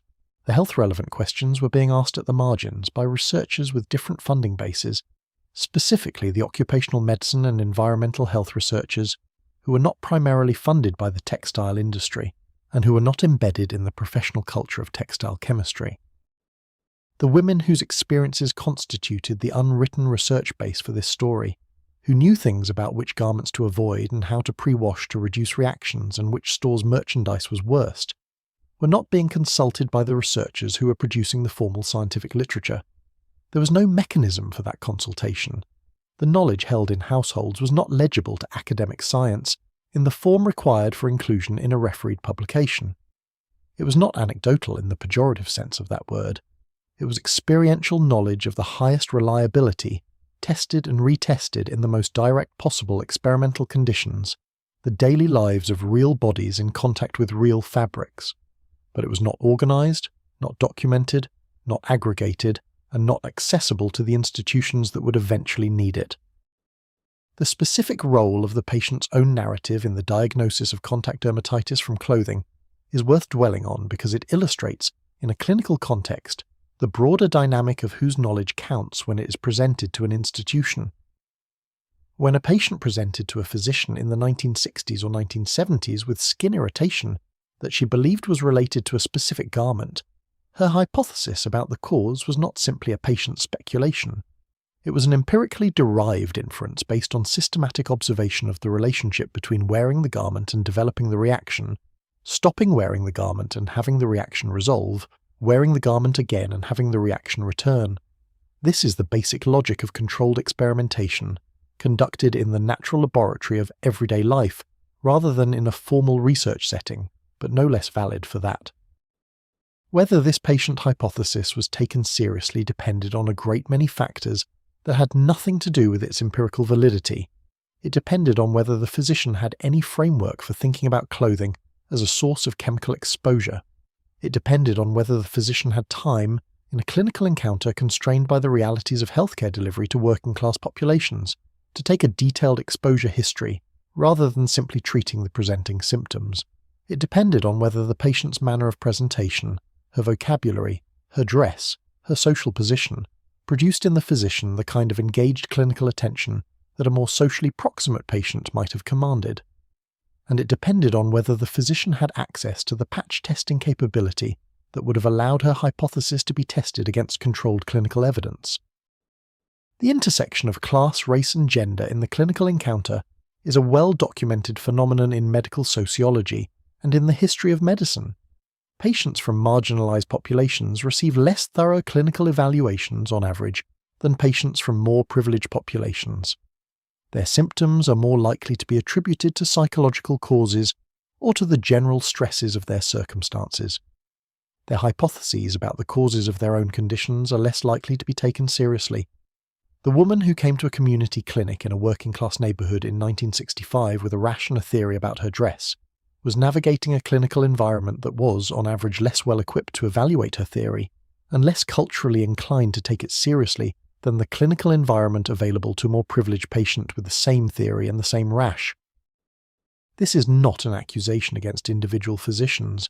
It is a description of how systemic inequalities in healthcare access and cultural authority translate into inequalities in clinical outcomes.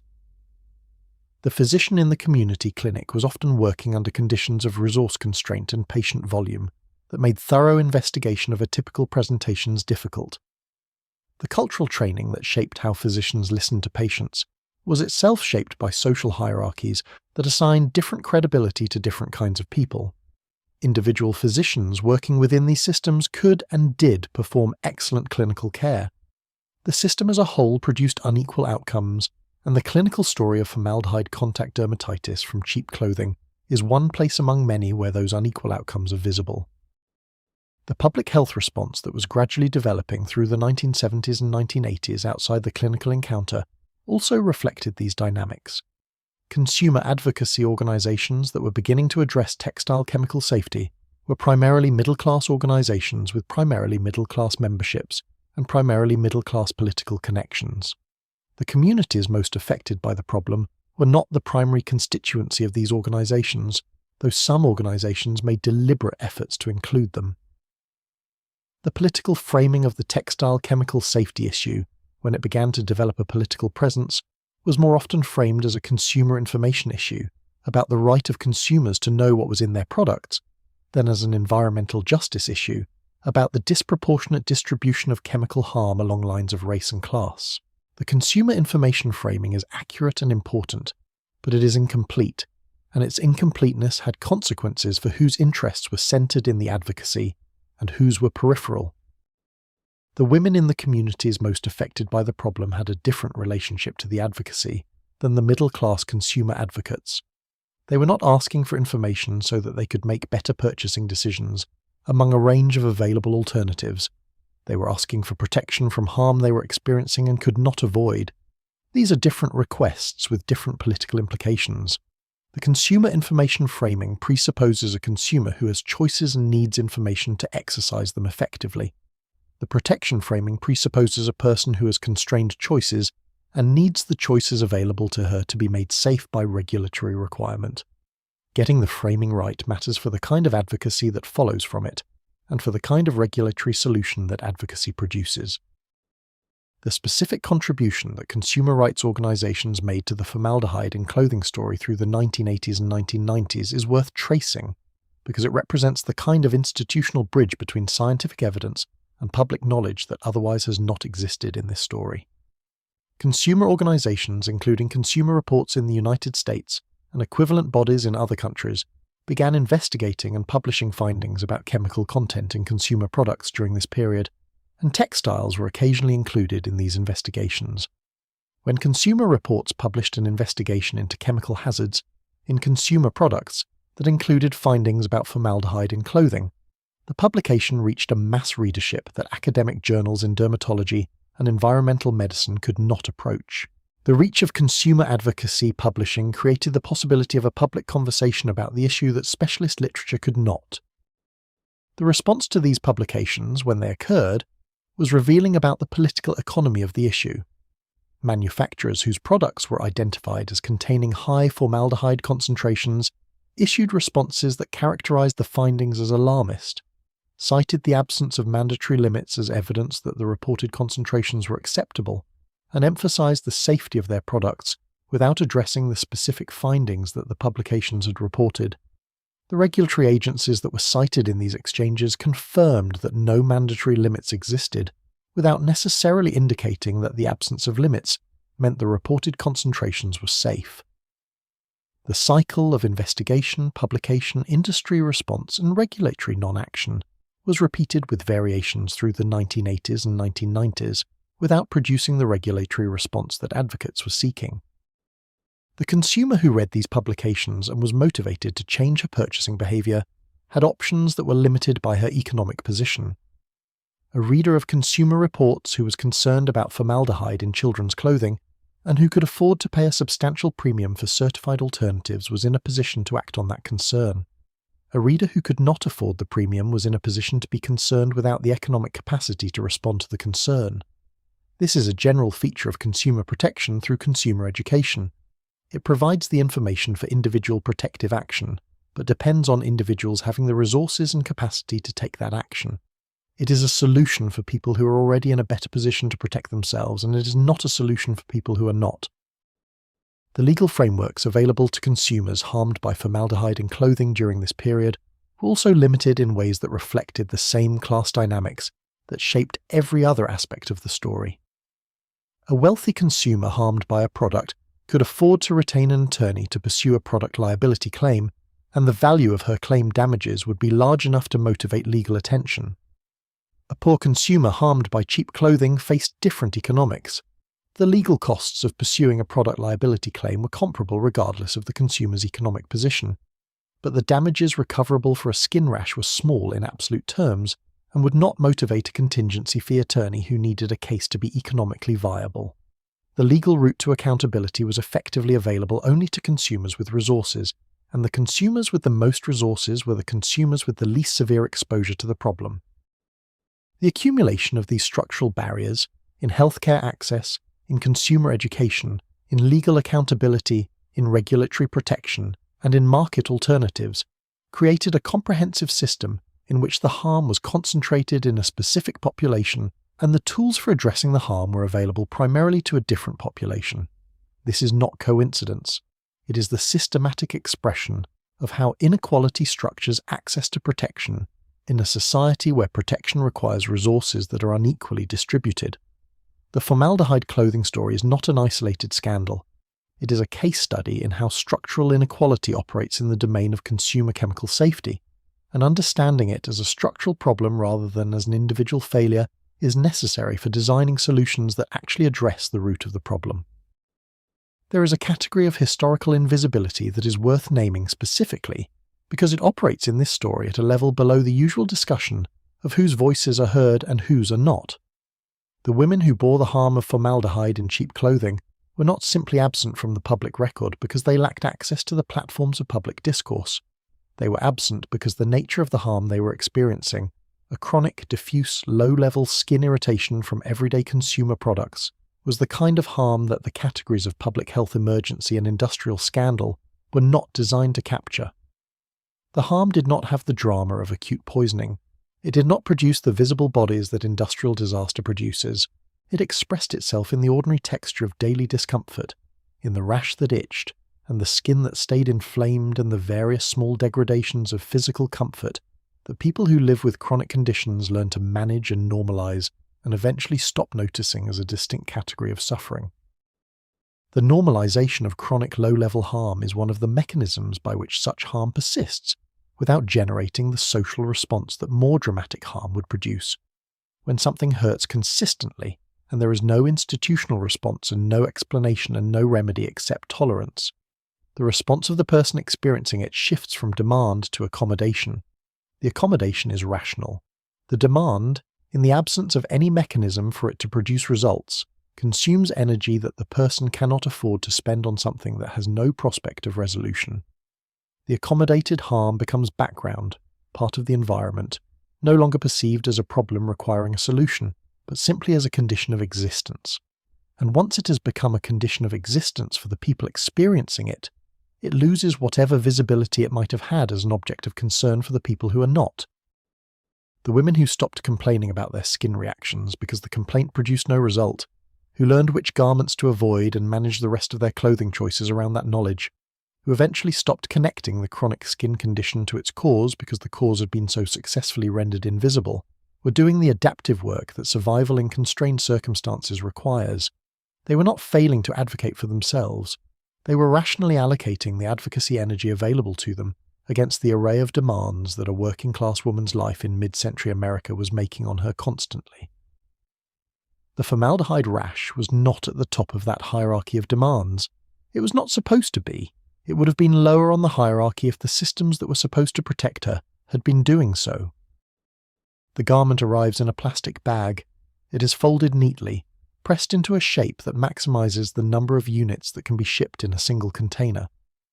The bag preserves that pressed shape from the factory floor in Vietnam or Bangladesh or Cambodia to the store shelf in Ohio or Texas or California, and the chemical finish that keeps the garment flat during shipping is the same chemical finish that will continue releasing against the skin of the person who buys it and wears it home and washes it and wears it again.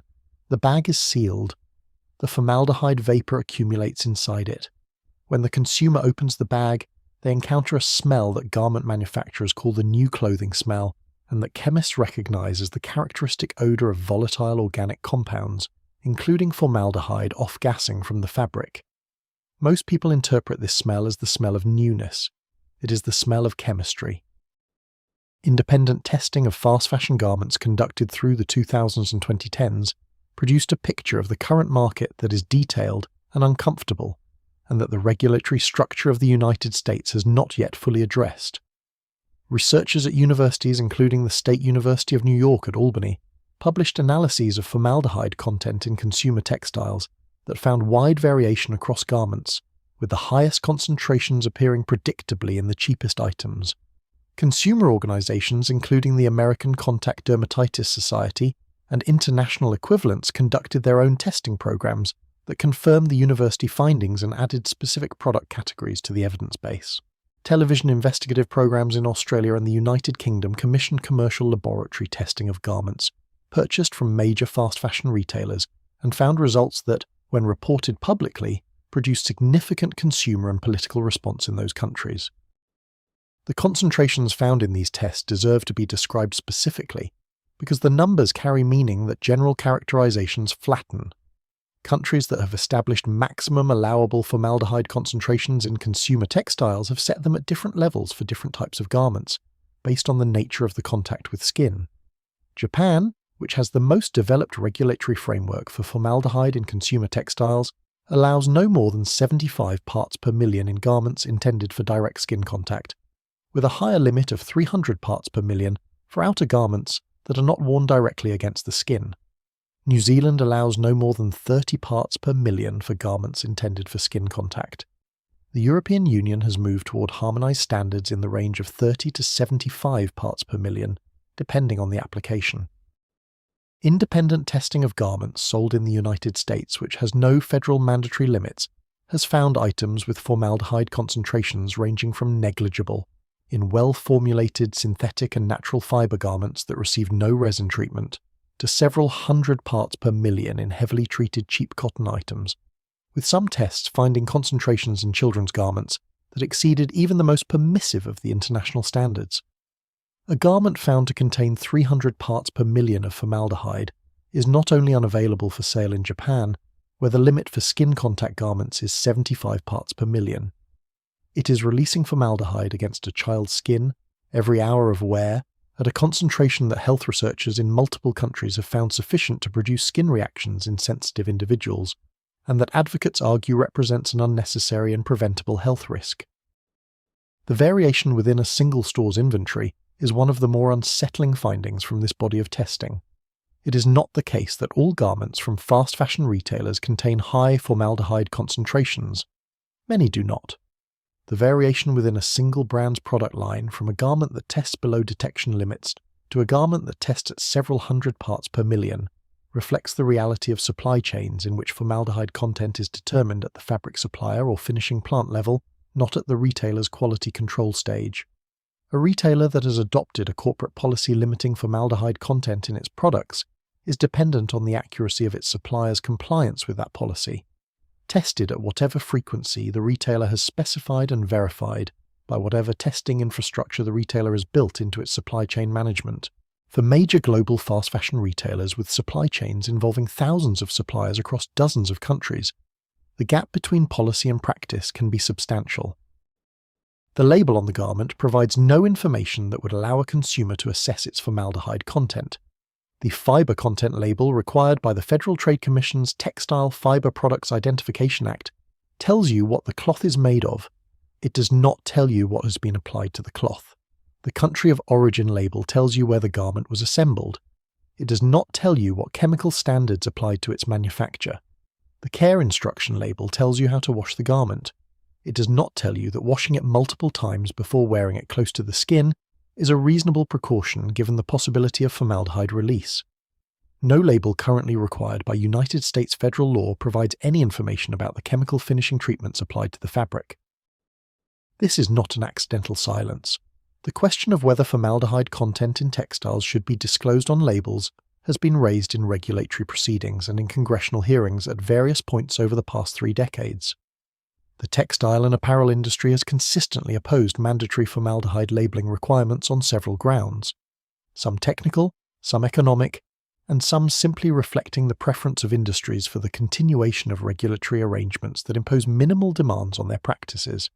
The technical arguments have included the genuine difficulty of establishing a single threshold level that is appropriate for all types of skin contact and all populations of consumers, including the most sensitive. The economic arguments have invoked the cost of testing that mandatory standards would require. The strategic arguments have rested on the position that voluntary industry action is sufficient, and that regulatory intervention would be both costly and unnecessary. The absence of mandatory limits and labelling in the United States stands in contrast to the regulatory approaches that have developed in other wealthy countries. Japan, as noted, has had legally enforceable formaldehyde limits in consumer textiles since the 1970s, with a regulatory framework that covers domestic production and imports. The European Union has been moving toward harmonised chemical standards for textiles through its REACH regulation and the related textile-specific standards.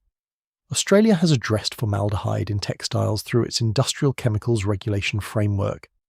The fact that the United States, with one of the world's largest consumer textile markets, has not adopted mandatory limits reflects not the absence of available scientific information, but the political outcome of an industry with significant lobbying capacity engaged in sustained opposition to a regulatory outcome that would impose costs on its supply chain practices. The testing that does occur on textiles in the United States is largely voluntary and largely opaque to the consumer. Some manufacturers and retailers participate in voluntary certification programs, such as the OECO-TEX Standard 100, which is a European certification scheme that tests textiles against limits for formaldehyde and other chemical hazards, and awards certification to textiles that meet the standards. Garments certified under OECO-TEX or equivalent schemes carry a label indicating their certification status. This label is meaningful and the underlying testing is real, but it is voluntary. It applies only to garments from manufacturers who have chosen and been able to afford to pursue certification, and it is concentrated in the higher price segments of the market where the economic and reputational incentives for certification are strongest. The cheap garments at the bottom of the market, which contain the highest formaldehyde concentrations, are the least likely to be certified. The most expensive garments, which contain the lowest concentrations, are the most likely to carry certification. The voluntary certification system amplifies the existing gradient rather than providing a floor beneath the whole market. The people purchasing cheap, uncertified garments are not uninformed about the existence of the problem in the general sense. The media coverage of fast fashion's chemical footprint over the past decade has been extensive enough to have reached a broad consumer audience. What they lack is actionable, specific information at the point of purchase. A consumer standing in front of a rack of $5 children's t-shirts in a discount store, who has a general awareness that some cheap garments may contain problematic chemicals, has no way to distinguish the high formaldehyde garment from the low formaldehyde garment on that rack. The label provides no help. The price provides no reliable signal, though lower price is probabilistically associated with higher chemical loading. The country of manufacture provides some information, in the sense that garments from manufacturing environments with stronger chemical management practices are probabilistically safer, but this too is a probabilistic rather than a definitive signal. The only reliable way to know what a garment contains is to test it, and individual consumers are not equipped to test their clothing. The testing infrastructure that exists in universities, consumer organizations, and commercial laboratories does provide a kind of intermittent surveillance of the market. When a new round of independent testing produces results showing high formaldehyde concentrations in popular products from major retailers, the results are publicized. The retailers respond with statements about their chemical management commitments, and the cycle produces some degree of accountability that does not exist in the absence of mandatory regulation but is not equivalent to it. This intermittent accountability depends on the continued engagement of researchers, journalists, and advocacy organizations who have the technical capacity and institutional resources to conduct or commission the testing. It does not produce the comprehensive baseline monitoring that mandatory standards would create. It creates periodic spotlights in a market that is mostly in shadow. The consumer who wants to minimize her family's exposure to formaldehyde in clothing, armed with the information currently available, can take practical steps that make a genuine difference. Washing new garments before wearing them close to the skin reduces free formaldehyde content through a process of dilution, as the water-soluble formaldehyde and unreacted resin molecules are dissolved and removed by washing. Multiple washes produce more reduction than a single wash.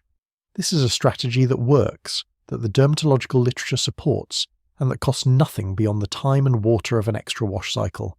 It is also a strategy that requires knowing to do it, that most consumers have not been told to do, and that the manufacturers have no regulatory incentive to communicate, because it draws attention to the presence of chemicals that they prefer not to discuss. The choice of fibre type provides another lever. Natural fibres that have not been treated with wrinkle-resistant finishes, including organic cotton sold under certifications that prohibit the use of formaldehyde-based resins, present no formaldehyde exposure from the anti-wrinkle chemistry. Entirely synthetic garments made from polyester or nylon without any natural fibre component require no wrinkle-resistant resin treatment, and in general do not receive one. The formaldehyde problem in clothing is concentrated in treated natural fibre garments, predominantly cotton, with some exposure from treated cotton synthetic blends. A consumer who understands this can make purchasing decisions that reduce exposure for herself and her family. A consumer who cannot afford to pay the price premium associated with certified organic or certification-backed alternatives is left with the blunter tool of pre-washing, and the hope that the specific garment she can afford is one of the lower concentration options in the market. The fast fashion workers who produced the garments in question occupied a position in the supply chain that the consumer in the American discount store could not see and was not structured to think about. The collapse of the Rana Plaza garment factory in Bangladesh in 2013, which killed more than 1,100 workers and injured thousands more, produced a moment of public attention to the working conditions of the people who made cheap Western clothing that was unprecedented in its scale and sustained attention. The Rana Plaza disaster was not primarily a chemical safety story. It was a structural safety story, about building codes and evacuation refusals and the willingness of a global supply chain to impose fatal risk on workers at the lowest tier of its hierarchy. But it brought attention to the broader conditions of fast fashion's labour force in ways that expanded into the chemical safety questions that investigative reporters and advocacy organisations were simultaneously raising. The workers in the finishing plants where formaldehyde resins were being applied to fabric, and in the dyeing and treatment facilities upstream from final garment assembly, were working in the concentrated chemical environments that had always been the most severe exposure settings in the textile production chain. The occupational health research being conducted in Bangladeshi and Cambodian and Vietnamese textile facilities through the 2000s and 2010s was documenting respiratory symptoms, skin conditions, and neurological complaints among workers that were consistent with chemical exposure, including formaldehyde exposure from finishing operations. This research was being conducted by academic researchers and non-governmental organisations, published in public health journals with limited commercial distribution, and was not reaching the regulatory agencies of the countries in question in ways that produced rapid protective action. The garment workers in these facilities were overwhelmingly women. This is not incidental to the story. The global garment manufacturing workforce has been predominantly female since the beginning of industrial clothing production, for reasons rooted in the gendered division of labour, the lower wages that have historically been paid to women in manufacturing contexts, and the specific skills associated with needlework and fabric handling that have been culturally designated as female domains. The women who make the cheap clothes are experiencing chemical exposures in their workplaces. The women who buy the cheap clothes are experiencing chemical exposures in their homes. The harm travels along the gender axis as well as the class axis, and the gender axis is not separable from the class axis because the economic marginalization of women in the global manufacturing context is the same economic marginalization that makes them the concentrated recipients of harm at both ends of the supply chain. The brands whose names appeared on the fast fashion garments in the American discount stores were responding to the growing public attention to chemical safety in their supply chains with communication strategies that require close reading to evaluate accurately. The typical response to a report of high formaldehyde content in a specific product involved several moves. First, the acknowledgement that the specific test result was inconsistent with the brand's chemical management policy. Second, the assurance that the brand was investigating and would take action with the specific supplier. Third, the restatement of the brand's general commitment to chemical safety and the programs it had in place to ensure compliance throughout its supply chain. The moves were professionally executed and communicated genuine organizational concern, in many cases, for the problem they were acknowledging. They did not answer the question of what specific threshold limits the brand was applying, what testing frequency was sufficient to ensure consistent compliance, what happened to suppliers who repeatedly failed to meet standards, or why the products containing the reported concentrations had passed whatever screening the brand had in place before reaching store shelves. The absence of mandatory transparency requirements made these corporate communications the primary public information about what brands were actually doing about formaldehyde in their supply chains. Without mandatory testing and public reporting requirements, there was no independent baseline against which corporate communications could be evaluated. A brand that claimed to be working diligently on the formaldehyde problem was not demonstrably different, from the outside, from a brand that was doing very little. The consumer who wanted to patronize the brands that were genuinely addressing the problem had no reliable way to identify them among those that were managing the problem's public profile without making the substantive supply chain changes that would actually reduce consumer exposure. The emergence of third-party certification as a partial solution to this transparency problem was genuine progress, imperfect and incomplete but real. The Ecotech certification, the Global Organic Textile Standard, and similar programs created independent verification of chemical content claims that corporate communications could not match. A garment certified under one of these programs had been tested by an independent laboratory against published limits for formaldehyde and other chemical hazards, and the certification represented a real claim about what the testing found. The programs were not perfect, the limits varied and some were more protective than others, and certification was not available for all garment types and all market segments. But they represented the development of market infrastructure for chemical transparency that moved the conversation beyond brand assertions and toward verifiable claims. The supply chain infrastructure of fast fashion introduced new complexity to the formaldehyde problem that made traditional regulatory approaches more difficult to apply. The conventional model of consumer product safety regulation assumes a domestic manufacturer producing goods in facilities subject to domestic regulatory oversight. The fast fashion supply chain substituted for this model a tiered network of contractors and subcontractors in multiple countries, producing fabric and assembling garments under a complex web of purchase orders and quality specifications that the retailer nominally controlled but practically monitored only at the finished product stage. The chemical management specifications that a retailer included in its supplier contracts were requirements that suppliers were expected to meet, but the verification of compliance at the fabric production and finishing stages, several tiers upstream from the final garment assembly, was limited by the physical distance, the number of suppliers, and the cost of comprehensive testing across a global sourcing network. The garment finishing chemicals that produced high formaldehyde concentrations in finished goods were applied, in many cases, not by the garment assembly factory that held the retailer's contract, but by the fabric mill that supplied that factory with finished cloth. The retailer's contract was with the garment factory. The garment factory's relationship with the fabric mill was its own business arrangement, negotiated on price and delivery terms and perhaps on quality specifications, but not necessarily on the chemical specifications that the retailer's contract required of the finished garment. The formaldehyde resin was applied by an entity that had no direct relationship with the retailer, whose label appeared on the finished product.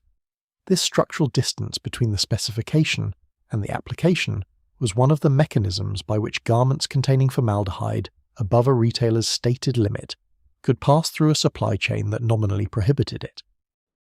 The documentary and investigative journalism that examined these supply chain dynamics through the 2000s produced findings that were illuminating about the gap between corporate chemical management policies and supply chain reality. Reporters who traced specific garments back through the supply chain, from the store shelf through the garment factory to the fabric mill to the chemical supplier, found that the resin chemistry was being applied by entities that in many cases had no awareness of the end retailer's chemical management commitments, were not required by their immediate customers to test for formaldehyde content, and had no financial incentive to use more expensive, lower formaldehyde alternatives to the standard finishing chemicals that the industry had been using for decades. The corporate commitment at the top of the supply chain was real. Its translation through the multiple tiers of the chain to the actual application of chemistry to fabric was imperfect in ways that the available audit and verification infrastructure was not equipped to detect reliably. The economic logic of this system was straightforward and is worth stating plainly.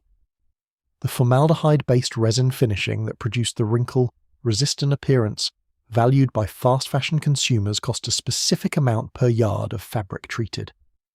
The alternatives, which would have produced similar results at lower formaldehyde concentrations or no formaldehyde at all, cost more per yard.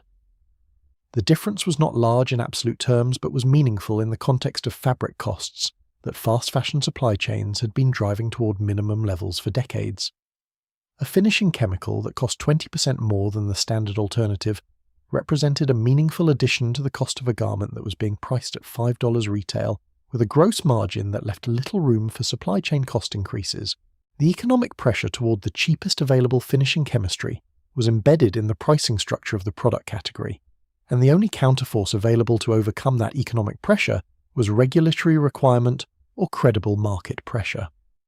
Voluntary corporate commitment, without verification and without consequence for non-compliance, was not sufficient to overcome the economic logic of the supply chain.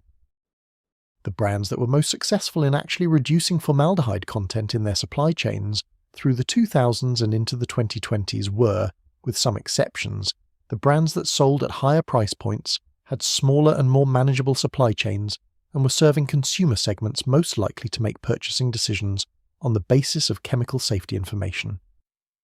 The organic and natural clothing brands that built their identities around chemical safety and sustainability had, by definition, supply chains structured to avoid formaldehyde-based finishing.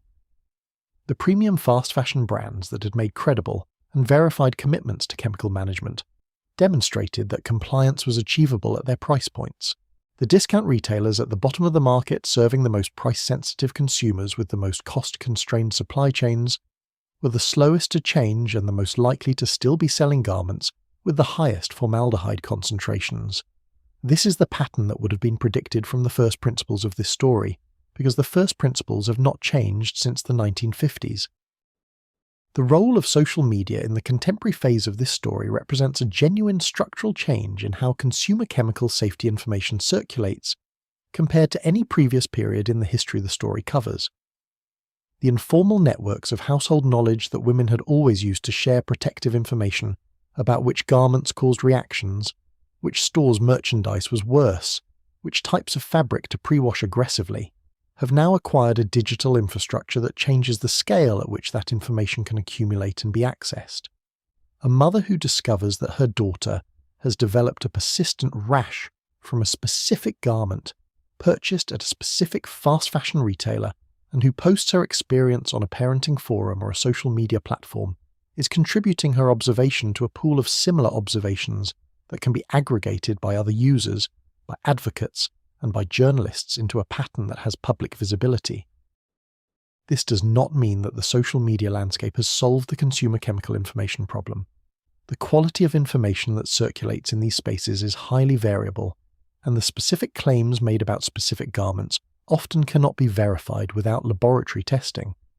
The volume of consumer complaint about clothing-related skin reactions that circulates on parenting forums and social media does not automatically translate into accurate chemical safety information or into regulatory pressure, but it does represent a qualitative change from the period when the household knowledge was confined to kitchen conversations and neighborhood networks, because it creates the possibility of aggregation and the possibility of connection to the journalists and advocates who can translate consumer observation into the kind of documented evidence that institutional systems respond to.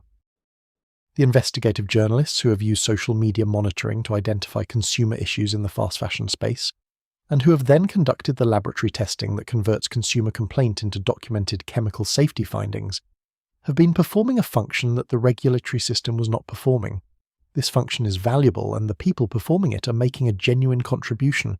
It is not a substitute for mandatory systematic surveillance.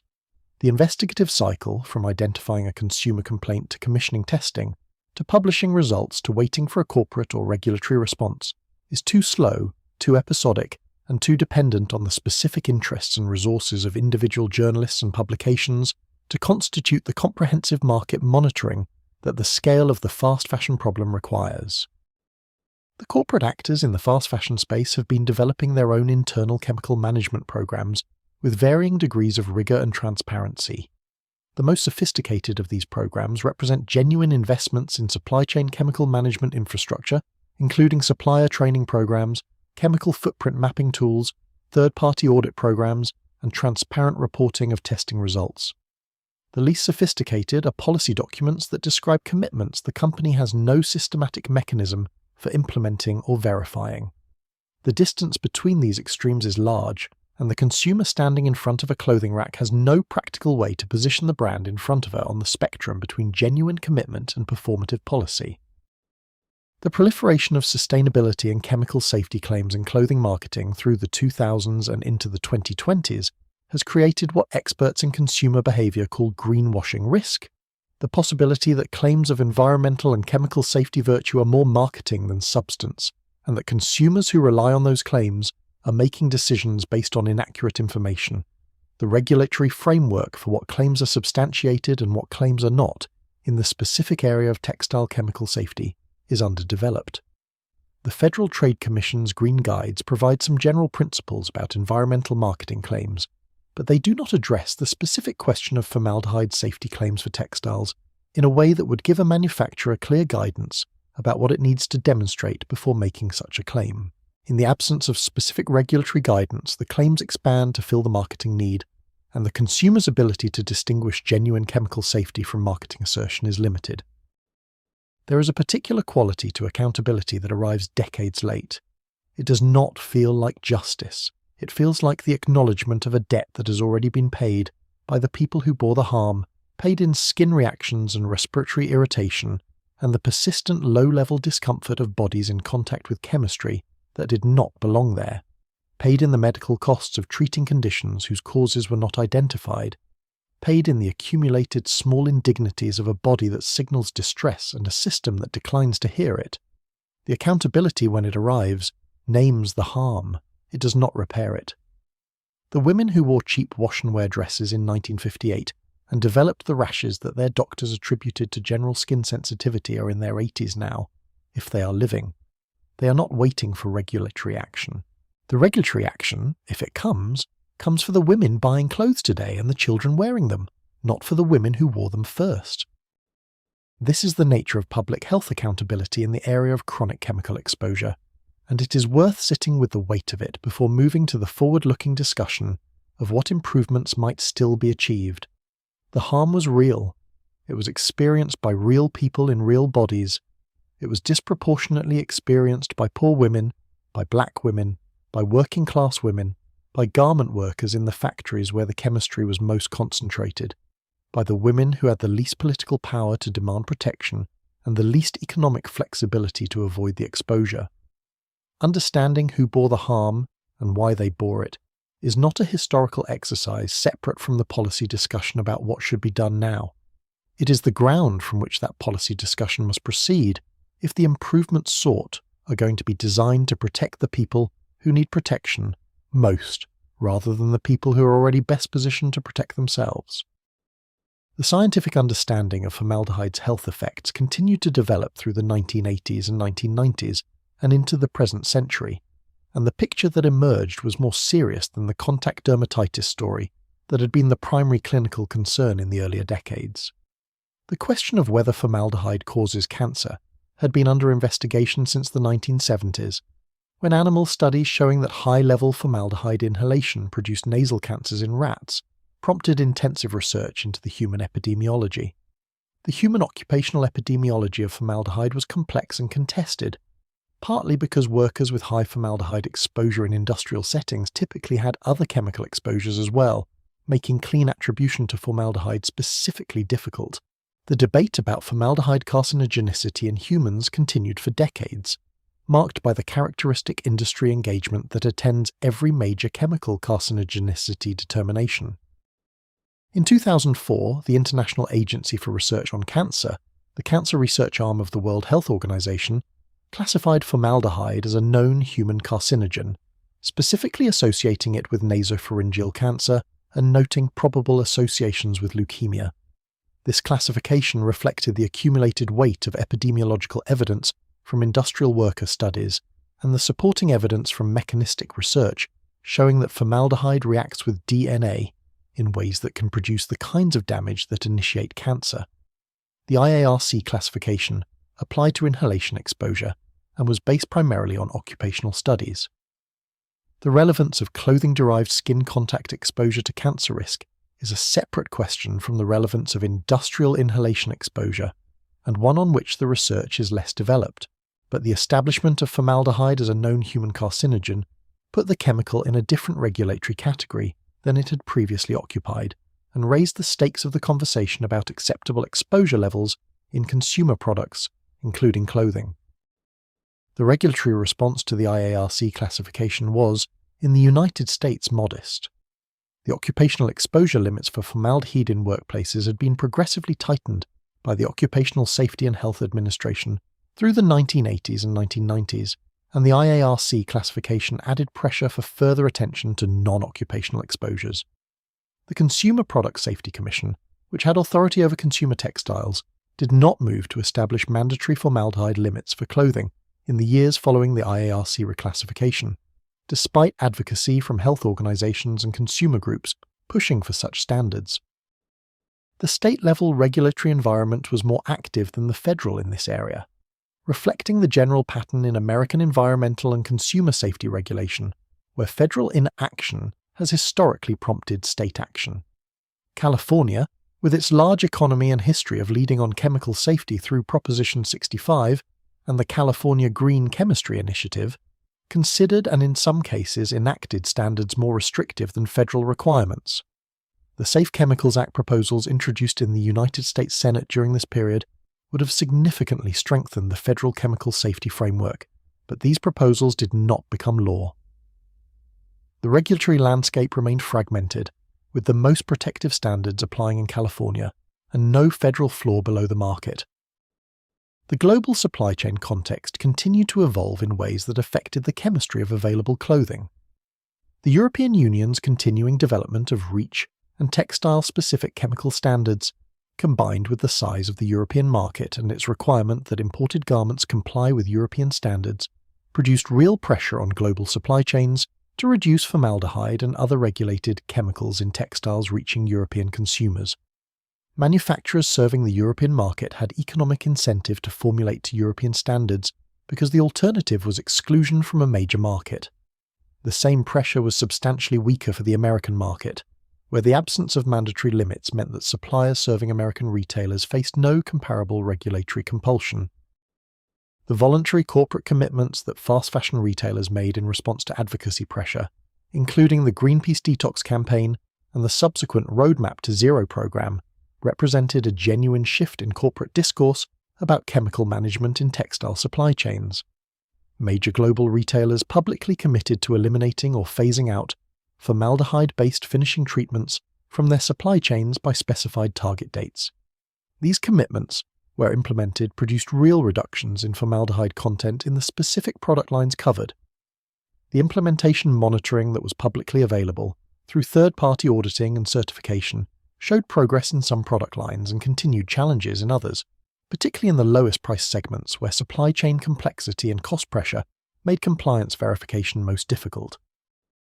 The class analysis that has run through this entire story arrives, in its contemporary form, at a conclusion that is neither comfortable nor surprising. The cheapest clothing available today contains, in a significant proportion of cases, formaldehyde at concentrations that health researchers consider worthy of concern.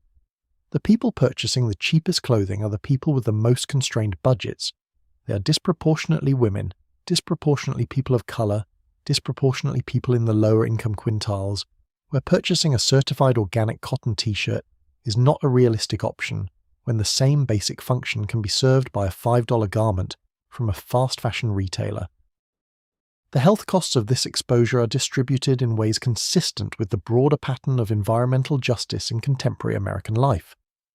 The people bearing the greatest burden of chemical exposure are the people with the least political and economic power to demand protection from it. This is not conspiracy. It is the mechanical output of a system in which regulatory protection requires political will. Political will requires organized advocacy. Organized advocacy requires resources and time that constrained populations do not have in abundance. And the absence of protection is experienced primarily by people whose experience has historically been given insufficient weight by those with power to act. What remains to be done is both clear and genuinely difficult. Comprehensive mandatory testing of consumer textiles for formaldehyde with enforceable maximum concentration limits set at levels that protect sensitive populations, including children and those with pre-existing chemical sensitivities, would represent the single most impactful regulatory step available within the existing domestic regulatory structure. Import testing requirements that apply these standards to garments manufactured in other regulatory environments would prevent the regulatory arbitrage that currently allows the export of manufacturing practices that domestic standards do not permit. Mandatory labeling of formaldehyde-based finishing treatments, distinct from fiber content labeling, would create the market transparency that allows informed consumer decision-making and provides the political visibility that drives regulatory improvement. The global supply chain argument, which manufacturers and retailers routinely deploy to argue that domestic regulation cannot effectively address globally distributed manufacturing practices, is not wrong as a technical description of the challenge. Supply chains are genuinely complex. Verification across thousands of suppliers in dozens of countries is genuinely difficult, but other product categories face the same complexity and are regulated despite it. Food imports are tested for chemical contaminants at the border. Pharmaceutical imports are subject to quality standards regardless of where they are manufactured. The technical difficulty of applying chemical safety standards to imported textiles is real, and is not a different order of magnitude from the technical difficulty that has been addressed in other regulated categories. It requires political will and regulatory infrastructure, and the absence of both in the textile case is not a reflection of impossibility, but of priority and power. The consumer who wants to act now without waiting for regulatory change that may be slow in coming has real options.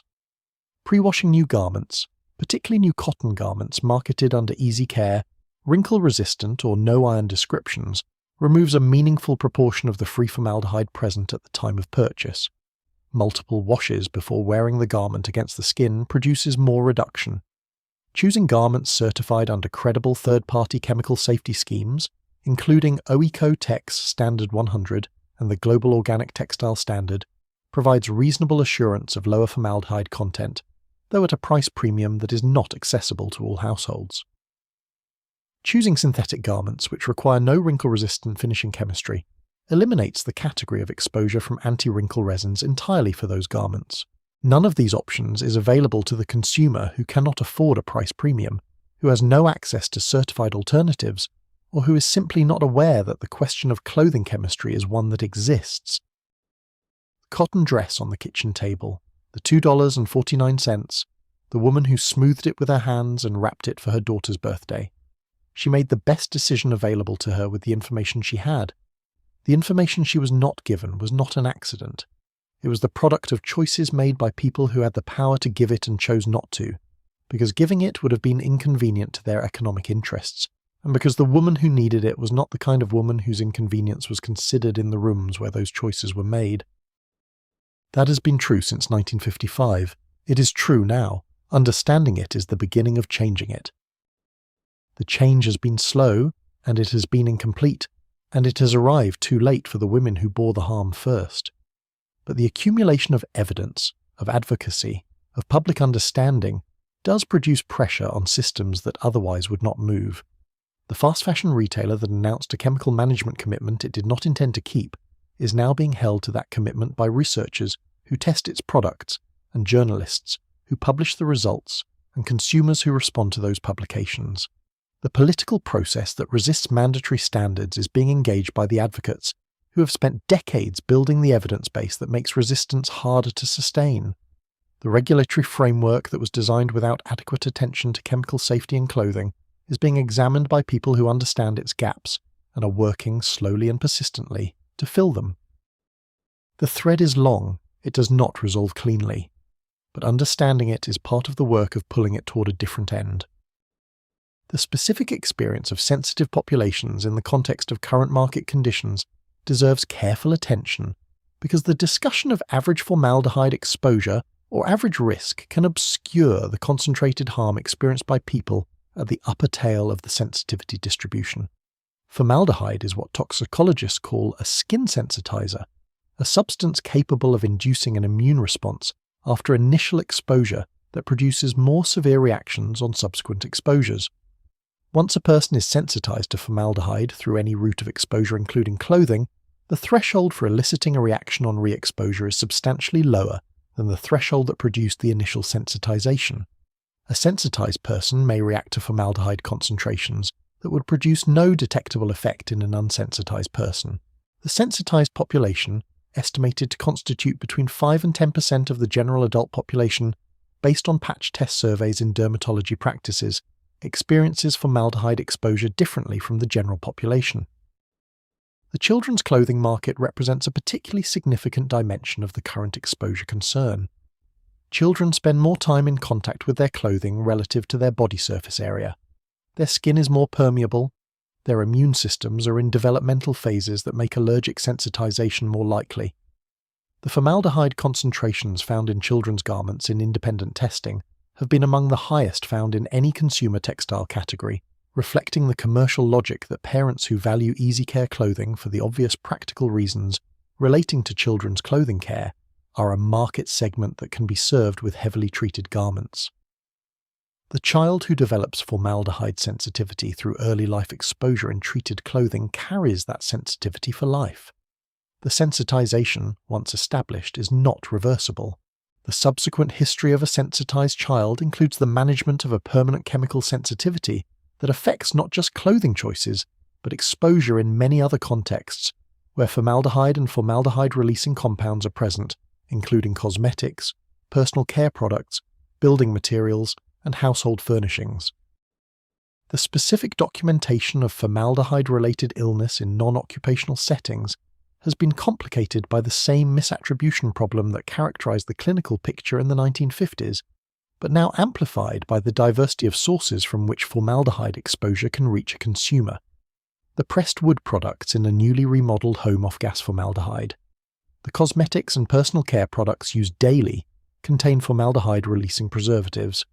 The carpeting and upholstery in a furnished apartment may contribute additional background exposure. The clothing worn against the skin is one source among several, and establishing its specific contribution to the total body burden is genuinely difficult in clinical settings, where patients are not routinely assessed for their total formaldehyde exposure from all sources. The multi-source nature of the exposure problem in contemporary consumer environments means that clothing makes a real and meaningful contribution to formaldehyde body burden that does not have to be the largest contribution to be a significant and reducible one. The consumer research organizations that have continued to conduct independent textile testing into the 2000s and 2000s have been providing a public service that the regulatory system has not provided. Their findings, while intermittent and not constituting a comprehensive market surveillance program, have documented the persistence of the problem in the current market with sufficient specificity to establish that the voluntary commitments of major retailers have not eliminated it. Reports from the Australian Competition and Consumer Commission, from consumer organisations in Europe and North America, and from university researchers continuing to work on the problem, have consistently found a subset of widely available consumer garments with formaldehyde concentrations at or above the threshold for concern, concentrated in the cheapest market segments and in children's clothing. The concentration of the problem in the most price-sensitive market segments is the finding that has been most consistent across multiple studies conducted over the past 2 decades, and it is the finding most directly relevant to the environmental justice framing of the problem. The specific mechanics of testing and the standards against which results are evaluated are worth understanding because they affect how findings are interpreted in public discussion. Formaldehyde content in textile testing is measured using standardized protocols that extract formaldehyde from a fabric sample under controlled conditions and measure the concentration in the extract. The most commonly used protocols include the Japanese standard JISL 1041, the Ucotex test method, and the AATCC test method 112, which measures formaldehyde release from fabric under conditions that simulate wear against skin. Different protocols produce different absolute numbers for the same fabric because they extract different fractions of the total formaldehyde present, which can complicate comparisons between studies using different methods. The underlying chemical reality is the same regardless of which protocol produces the measurement, but the specific numbers need to be interpreted in the context of the method used to generate them.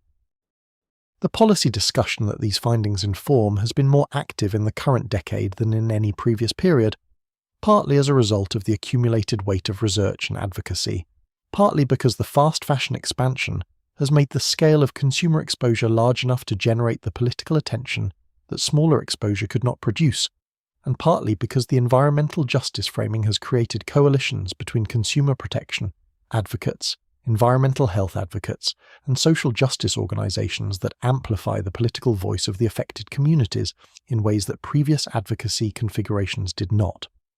The specific bills that have been introduced in state legislatures and in Congress to require formaldehyde testing and disclosure for consumer textiles have not, as of the present time, become law.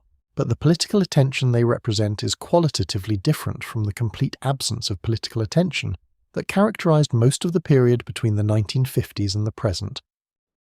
The specific mechanism of formaldehyde exposure from clothing across the full arc of a day is worth tracing in detail because the clinical picture of accumulated daily exposure is different from the picture of a single acute exposure event, and because the daily accumulation is what the available evidence suggests is producing harm in sensitive populations.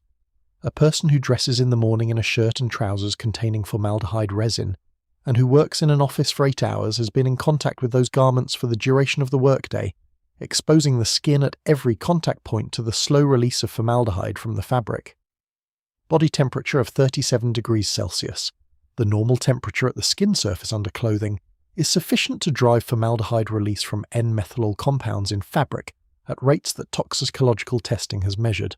The perspiration that accumulates at skin fabric contact points, particularly under the arms and at the collar and waistband, is slightly acidic, a condition that accelerates the hydrolysis of N-methyl bonds and increases the local formaldehyde concentration at those contact points. Over an 8-hour workday, the cumulative exposure at these contact points is not trivial. A formaldehyde concentration of 100 parts per million in a treated fabric, a level within the range found in independent testing of currently available garments, releases formaldehyde at the skin interface through the wearing period at rates that toxicological modelling places in the range of meaningful exposure for sensitized individuals. The person who changes from work clothes to home clothes in the evening and sleeps in pajamas that have received the same treatment extends this exposure through the sleeping hours when the body is in sustained contact with clothing for 7 or 8 hours, and the normal reduction in nighttime perspiration is partially offset by the extended contact time with the fabric. Children sleep more hours than adults and wear clothing more continuously relative to their waking hours. Infant clothing in particular, worn for long periods with the infant sleeping in it, represents a category of extended daily skin contact exposure that pediatricians and pediatric dermatologists have been particularly concerned about. The regulatory standards that Japan and other countries have set for infant and toddler clothing are more stringent than their standards for adult clothing precisely because of this concern, recognizing that the combination of extended wear, permeable infant skin, and the developmental vulnerability of very young immune systems creates a category of heightened risk. No equivalent distinction exists in the United States federal regulatory framework because no framework for textile formaldehyde limits exists at the federal level. The clinical management of formaldehyde contact dermatitis in the contemporary setting, when it is correctly diagnosed, offers a useful window into the population bearing the current burden of the problem. Dermatologists who have published practice guidelines on formaldehyde contact dermatitis note that the condition is underdiagnosed because it is not systematically screened for, that the patch testing required to confirm the diagnosis is not universally available in dermatology practices, and that patients presenting with clothing-related dermatitis often receive multiple treatments for presumed other causes before the formaldehyde connection is established. The delay in diagnosis represents not just a clinical inefficiency, but a period during which the patient continues to wear the causative garment and continues to experience reactions because the source of exposure has not been identified. Patients who are correctly diagnosed and who can afford to replace their clothing with alternatives that do not trigger reactions typically experience resolution of the condition. Patients who cannot afford to replace their clothing cannot fully resolve the condition. This asymmetry in clinical outcome based on economic capacity is not incidental to the formaldehyde story. It is another expression of its central dynamic, which is that the costs of a poorly regulated consumer chemical fall most heavily on the people with the least capacity to bear them and the least power to demand change. The patient who can afford to replace her clothing with certified alternatives eliminates her exposure and recovers. The patient who cannot afford alternatives continues to be exposed and continues to experience symptoms. The clinical outcome is determined not by the severity of the disease, but by the economic resources available to address its cause. The dermatologists treating these patients in urban academic medical centres and in private practices serving more affluent populations are seeing the full clinical picture of the condition in patients who have the access and the resources to be seen by a specialist and to be accurately diagnosed. The dermatologists working in community health centres and in federally qualified health centres serving low-income populations are seeing the same condition in patients who have less access to specialist evaluation and less capacity to act on accurate diagnosis. The clinical intelligence about the condition that finds its way into published guidelines and continuing medical education is drawn from the populations with better healthcare access. The populations with the highest exposures and the greatest economic constraints are, in this as in so much else, present in the data as aggregate statistics rather than as the individual voices whose particular experiences would make the abstract numbers concrete. The specific language of the current regulatory debate about textile chemical standards is worth understanding, because the way an issue is framed in regulatory discourse determines which evidence is considered relevant, which harms are counted, and whose interests are centred in the analysis. The dominant framing in current regulatory discussions of formaldehyde in consumer textiles is a risk-based framing, in which the question is whether the concentrations present in available garments represent a risk to the average consumer that exceeds an acceptable level based on a specified risk metric. This framing has certain technical advantages. It is quantitative, it is amenable to formal analysis, and it is the framing that the regulatory infrastructure has been built to address. But the risk-based framing has characteristic blind spots when applied to harms that are distributed unequally across the population. The average consumer, whose risk level is the centre of the risk assessment, is a statistical construct that aggregates highly exposed and less exposed individuals into a single representative figure. The person in the upper tail of the exposure distribution, who is buying the most heavily treated garments, wearing them most continuously, and has the least economic capacity to reduce exposure, has a risk profile that is substantially higher than the average consumer's risk profile. A standard that is set at a level that protects the average consumer while accepting elevated risk in the upper tail is not a standard that treats all consumers as equally deserving of protection.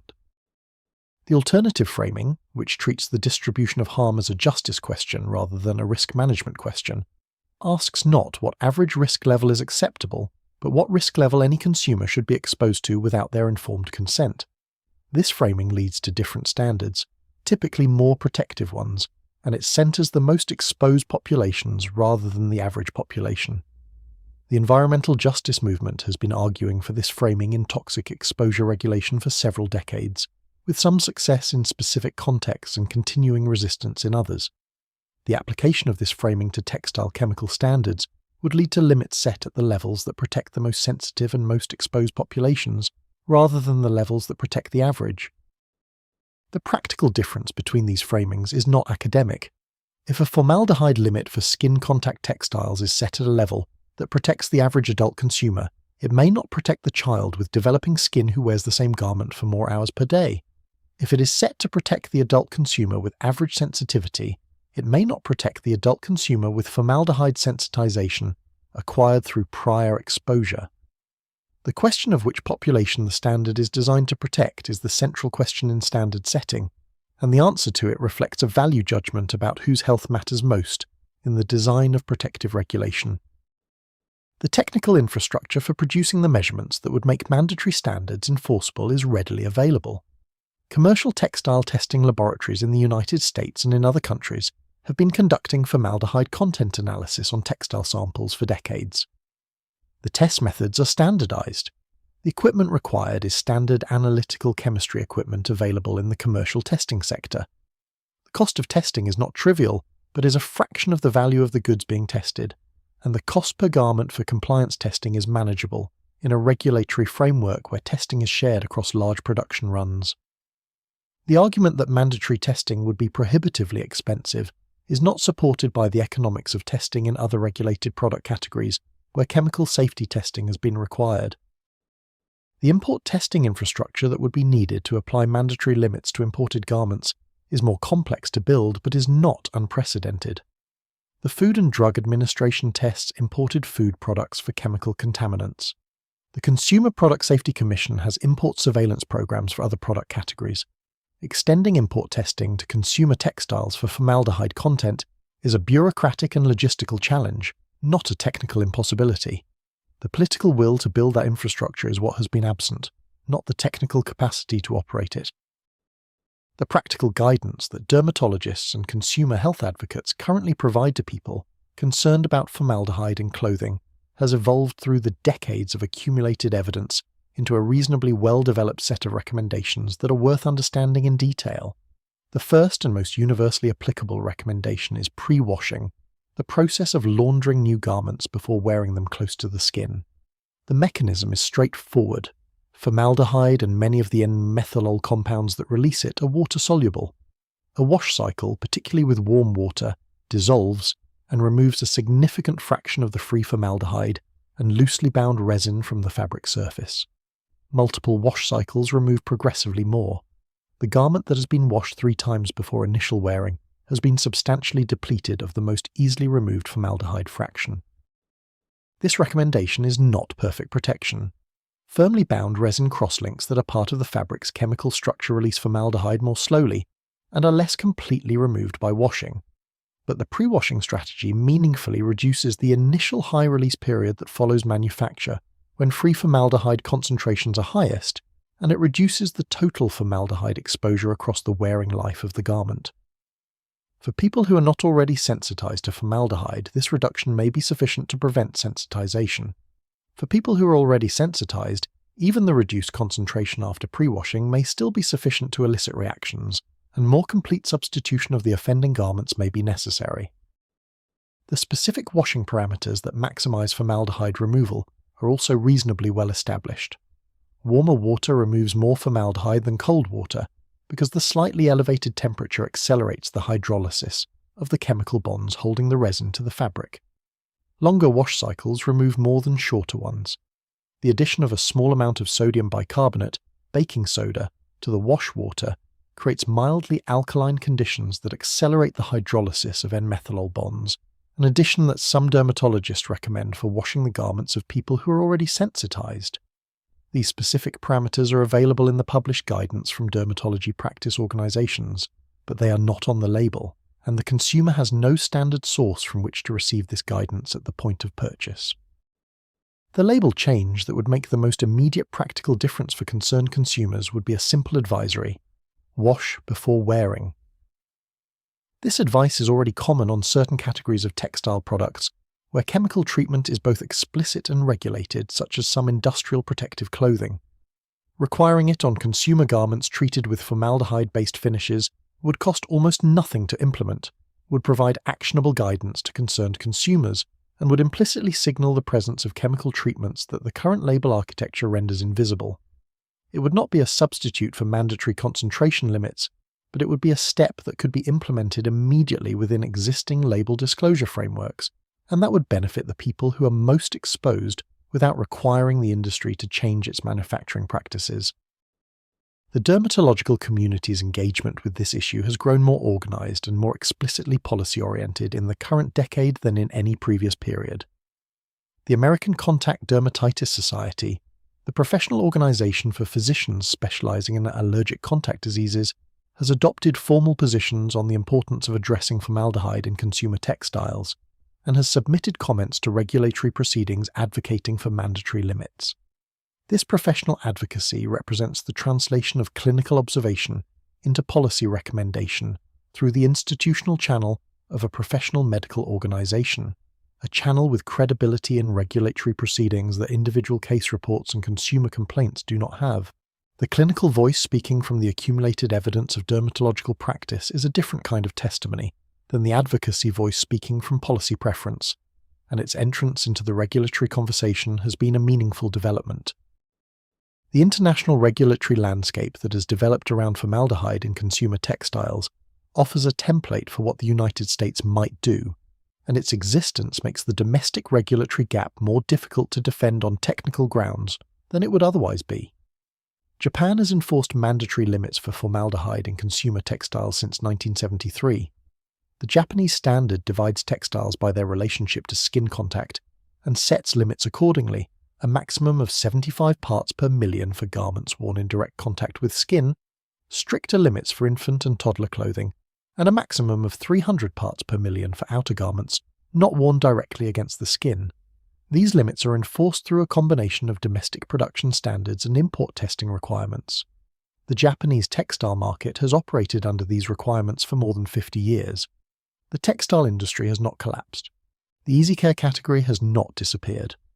The manufacturers serving the Japanese market have adapted to the standards, as manufacturing adapts to requirements when requirements are actually enforced. The European Union's approach under REACH has been to regulate formaldehyde-releasing substances in consumer products more broadly, including in textiles, with the specific textile provisions being developed through the Eco-Design for Sustainable Products Regulation and related instruments. The EU approach is notable for its extension beyond finished product testing to the upstream chemical management in supply chains, requiring that manufacturers using formaldehyde-based treatments document and limit their use as part of the broader chemical management requirements of operating in the European market.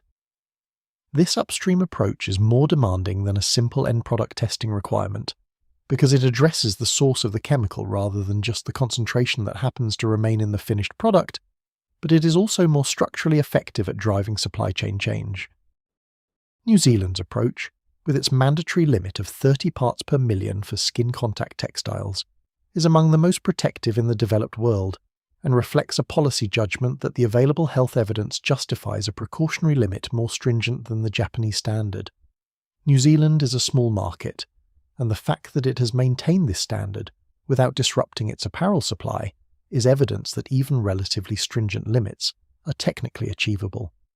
The manufacturing infrastructure capable of producing textiles meeting a 30 parts per million standard exists and has existed for decades. The question is not whether the standard is technically achievable, the question is whether the political conditions for requiring it can be created. The specific advocacy organizations that have been working toward mandatory textile chemical standards in the United States over the past 2 decades have developed sophisticated strategies for building the political conditions that seem necessary. The coalition of dermatologists, pediatricians, environmental health researchers, consumer protection organizations, and environmental justice advocates that has formed around the issue is broader than earlier advocacy configurations and represents a more politically diverse constituency than pure consumer protection advocacy has historically commanded. The pediatric angle, specifically the documented elevated risk to children from formaldehyde exposure in clothing, has been among the most politically effective framings, because the protection of children from preventable chemical exposure is a political value that crosses ideological lines in ways that more technically framed chemical safety arguments do not. The international comparison argument has also been an effective tool in advocacy discussions. The fact that a garment available for sale in the United States is not available for sale in Japan or New Zealand because it contains formaldehyde at concentrations that those countries consider unacceptable is a simple and comprehensible demonstration of the domestic regulatory gap. It does not require technical knowledge to understand the argument. It requires only the recognition that the choice to not protect American consumers at the standard that other developed democracies have found acceptable is a policy choice, not a technical necessity, and that policy choices can be changed. The environmental justice framing has added a dimension to the advocacy that was largely absent from the earlier periods of engagement with this issue. The documentation that formaldehyde exposure from consumer textiles falls disproportionately on low-income consumers and communities of colour, and that the same populations are disproportionately represented among the manufacturing workers exposed occupationally in supply chain facilities, creates an environmental justice claim that connects the domestic regulatory gap to the broader structures of environmental racism and economic inequality that the environmental justice movement has been addressing since the 1980s. This framing is not simply rhetorical. It reflects a genuine pattern in the distribution of chemical exposure that the data support, and it creates a moral claim for protective action that is distinct from and potentially more powerful than the technical claim that a certain concentration of formaldehyde presents a certain level of statistical risk. The path from recognition to reform in chemical safety policy has never been fast or clean. The asbestos story took decades after the medical evidence of harm was established before regulations adequate to protect workers and consumers were in place. The leaded gasoline story took decades. The PCB story took decades. The PFAS story is still unfolding in real time, with regulatory action lagging behind evidence by a margin that public health advocates consider unconscionable and that industry advocates consider appropriate caution. The formaldehyde in clothing story is in a different phase of this arc than those examples, because the harm is less acutely catastrophic and the political constituency affected is less visibly organised, but it is on the same arc, moving in the same direction, towards some eventual resolution that will come too late for the people who bore the cost of the delay. The cotton dress is still on the table, the price has changed, the manufacturing has moved, the chemistry, in important respects, has not. The history of successful consumer chemical safety regulation in other product categories offers both encouragement and a template for what would be required to achieve it in the textile area. The elimination of lead from household paint required a combination of scientific evidence accumulation, advocacy organising, regulatory engagement, and ultimately political will that took several decades from the first strong evidence of harm to the federal standards that actually protected children from the exposure. The elimination of lead from gasoline followed a similar arc. The regulation of asbestos in consumer products, still incomplete, has followed a slower version of the same trajectory. None of these successes was achieved quickly or without sustained effort. None was achieved without opposition from industries with financial interests in the continuation of the practices being regulated. The specific characteristics of the formaldehyde in clothing problem that make it somewhat different from these precedents are worth understanding because they affect the strategy required for change. The harm is real and documented, but it is more diffuse and less acute than the harm from lead or asbestos. The political visibility of the affected populations, while growing, is less than the visibility of the children poisoned by lead paint in urban housing, which was eventually a powerful enough image to overcome industry resistance. The technical alternatives to formaldehyde-based finishing are available, but require supply chain changes that add cost to garment manufacturing, and the industry's response to cost-imposing regulation in the current era of global supply chains is different from its response in an era when domestic production was dominant. But the argument for action is strong, the evidence is extensive, and the political moment is for several reasons more favourable than it has been at any previous point in this story. The climate of growing public attention to chemical safety in consumer products, driven partly by the PFAS crisis and partly by the broader conversation about endocrine-disrupting chemicals and children's exposures, has created a political environment in which chemical safety regulation is less automatically characterized as regulatory overreach. The environmental justice movement's growing political influence has strengthened the advocacy voice for the communities most affected. The international regulatory comparison, which shows that major democracies including Japan and the European Union have found it feasible to set and enforce standards, removes the technical infeasibility argument from the industry's toolkit. The specific ask from advocates is modest compared to the regulatory changes that have been achieved in other chemical safety contexts. Mandatory testing and disclosure of formaldehyde content in consumer textiles, with enforceable limits set at the levels that international experience has established as technically achievable and health protective, would not eliminate the cheap garment from the American market. It would require that the cheap garment be made without the most aggressive formaldehyde resin treatments, or that the formaldehyde content of those garments be reduced to levels that meet the standard. Manufacturers serving the Japanese and European markets are already required to meet equivalent standards. The American regulatory change would bring the American market into alignment with standards that the global supply chain is already capable of meeting. The women who will benefit from this change are the women who are currently experiencing the harm. They are in households and communities across the country where the cheapest available clothing is their only realistic option, and where that clothing contains formaldehyde at concentrations that health researchers have found sufficient to cause harm. They are the women who have been waiting for protection since the 1950s, across multiple generations, as the problem persisted and evolved and offshored and returned in new commercial forms, while remaining structurally the same problem it has always been. Cheap clothing chemistry falling most heavily on the people who can afford only cheap clothing. The cotton dress on the table. $2.49. The woman who smoothed it with her hands, she deserved better. The women buying the equivalent garment today deserve better. The change that would make them safer is known, available, and achievable. What remains is the will to make it. The thread that runs from the match girls of Bryant and May in 1888 to the women buying cheap easy care dresses in 1958 to the fast fashion consumers of 2018 is not a thread of isolated incidents. It is the continuous expression of a principle that has never been successfully challenged at its root. The principle that the bodies of working women are an appropriate site for the externalized costs of industrial production. The match girls' phosphorus necrosis and the dressmakers' formaldehyde dermatitis and the garment workers' occupational chemical exposure are the same story told across different chemistries and different centuries. The specific molecules change. The social structure that directs harm toward specific bodies does not. Understanding this continuity is not a counsel of despair.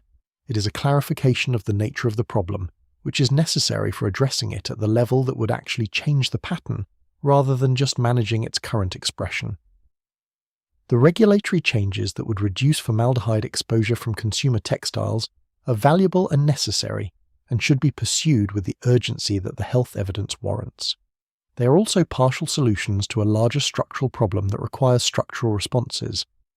The structural response is a society in which the costs of industrial chemistry are not routinely externalized onto the bodies of poor women, in which regulatory protection does not require the political resources that constrained communities do not have, and in which the health of working people and poor people is treated as equally important to the health of the people whose social position has historically commanded institutional attention. This is a large and distant aspiration, and the particular history of formaldehyde in clothing is a small and specific thread in the fabric of a much larger social project. But the small threads are how large projects are made. The dermatologist who published a case report in 1963 was contributing a small thread.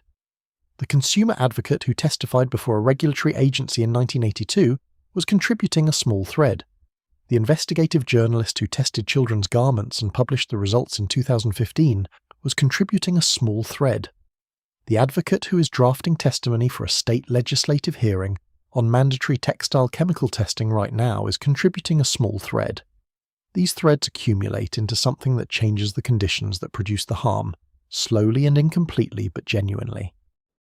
The women who wore the cheap cotton dresses and who developed the rashes and who told each other about it in their kitchens and across their back fences were also contributing threads. Their knowledge was thread. The protections they developed for their own households were thread. The fact that their knowledge was not legible to institutions does not mean it was not real, or that it did not matter. It mattered to the specific children and women who were protected by it in specific households.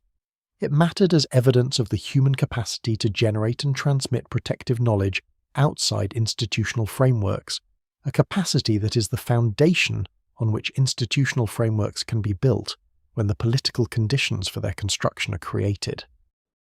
The night is late. The story that has been unfolding through these hours is not finished, in the sense that its subject is not finished. The formaldehyde is still in the fabric. The regulatory gap is still in the law. The women who need protection most are still buying the cheapest garments available and are still receiving less protection from them than women with more money are receiving from more expensive alternatives. The story continues past the ending of the telling, into the daily life of the present, into the kitchen table and the bedroom drawer and the school clothes laid out the night before. What you know now that you did not know before you began to listen is not a small thing, it is a thread.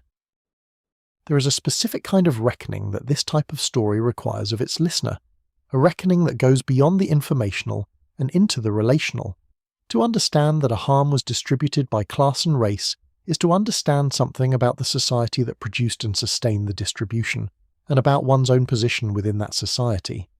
This is not comfortable knowledge.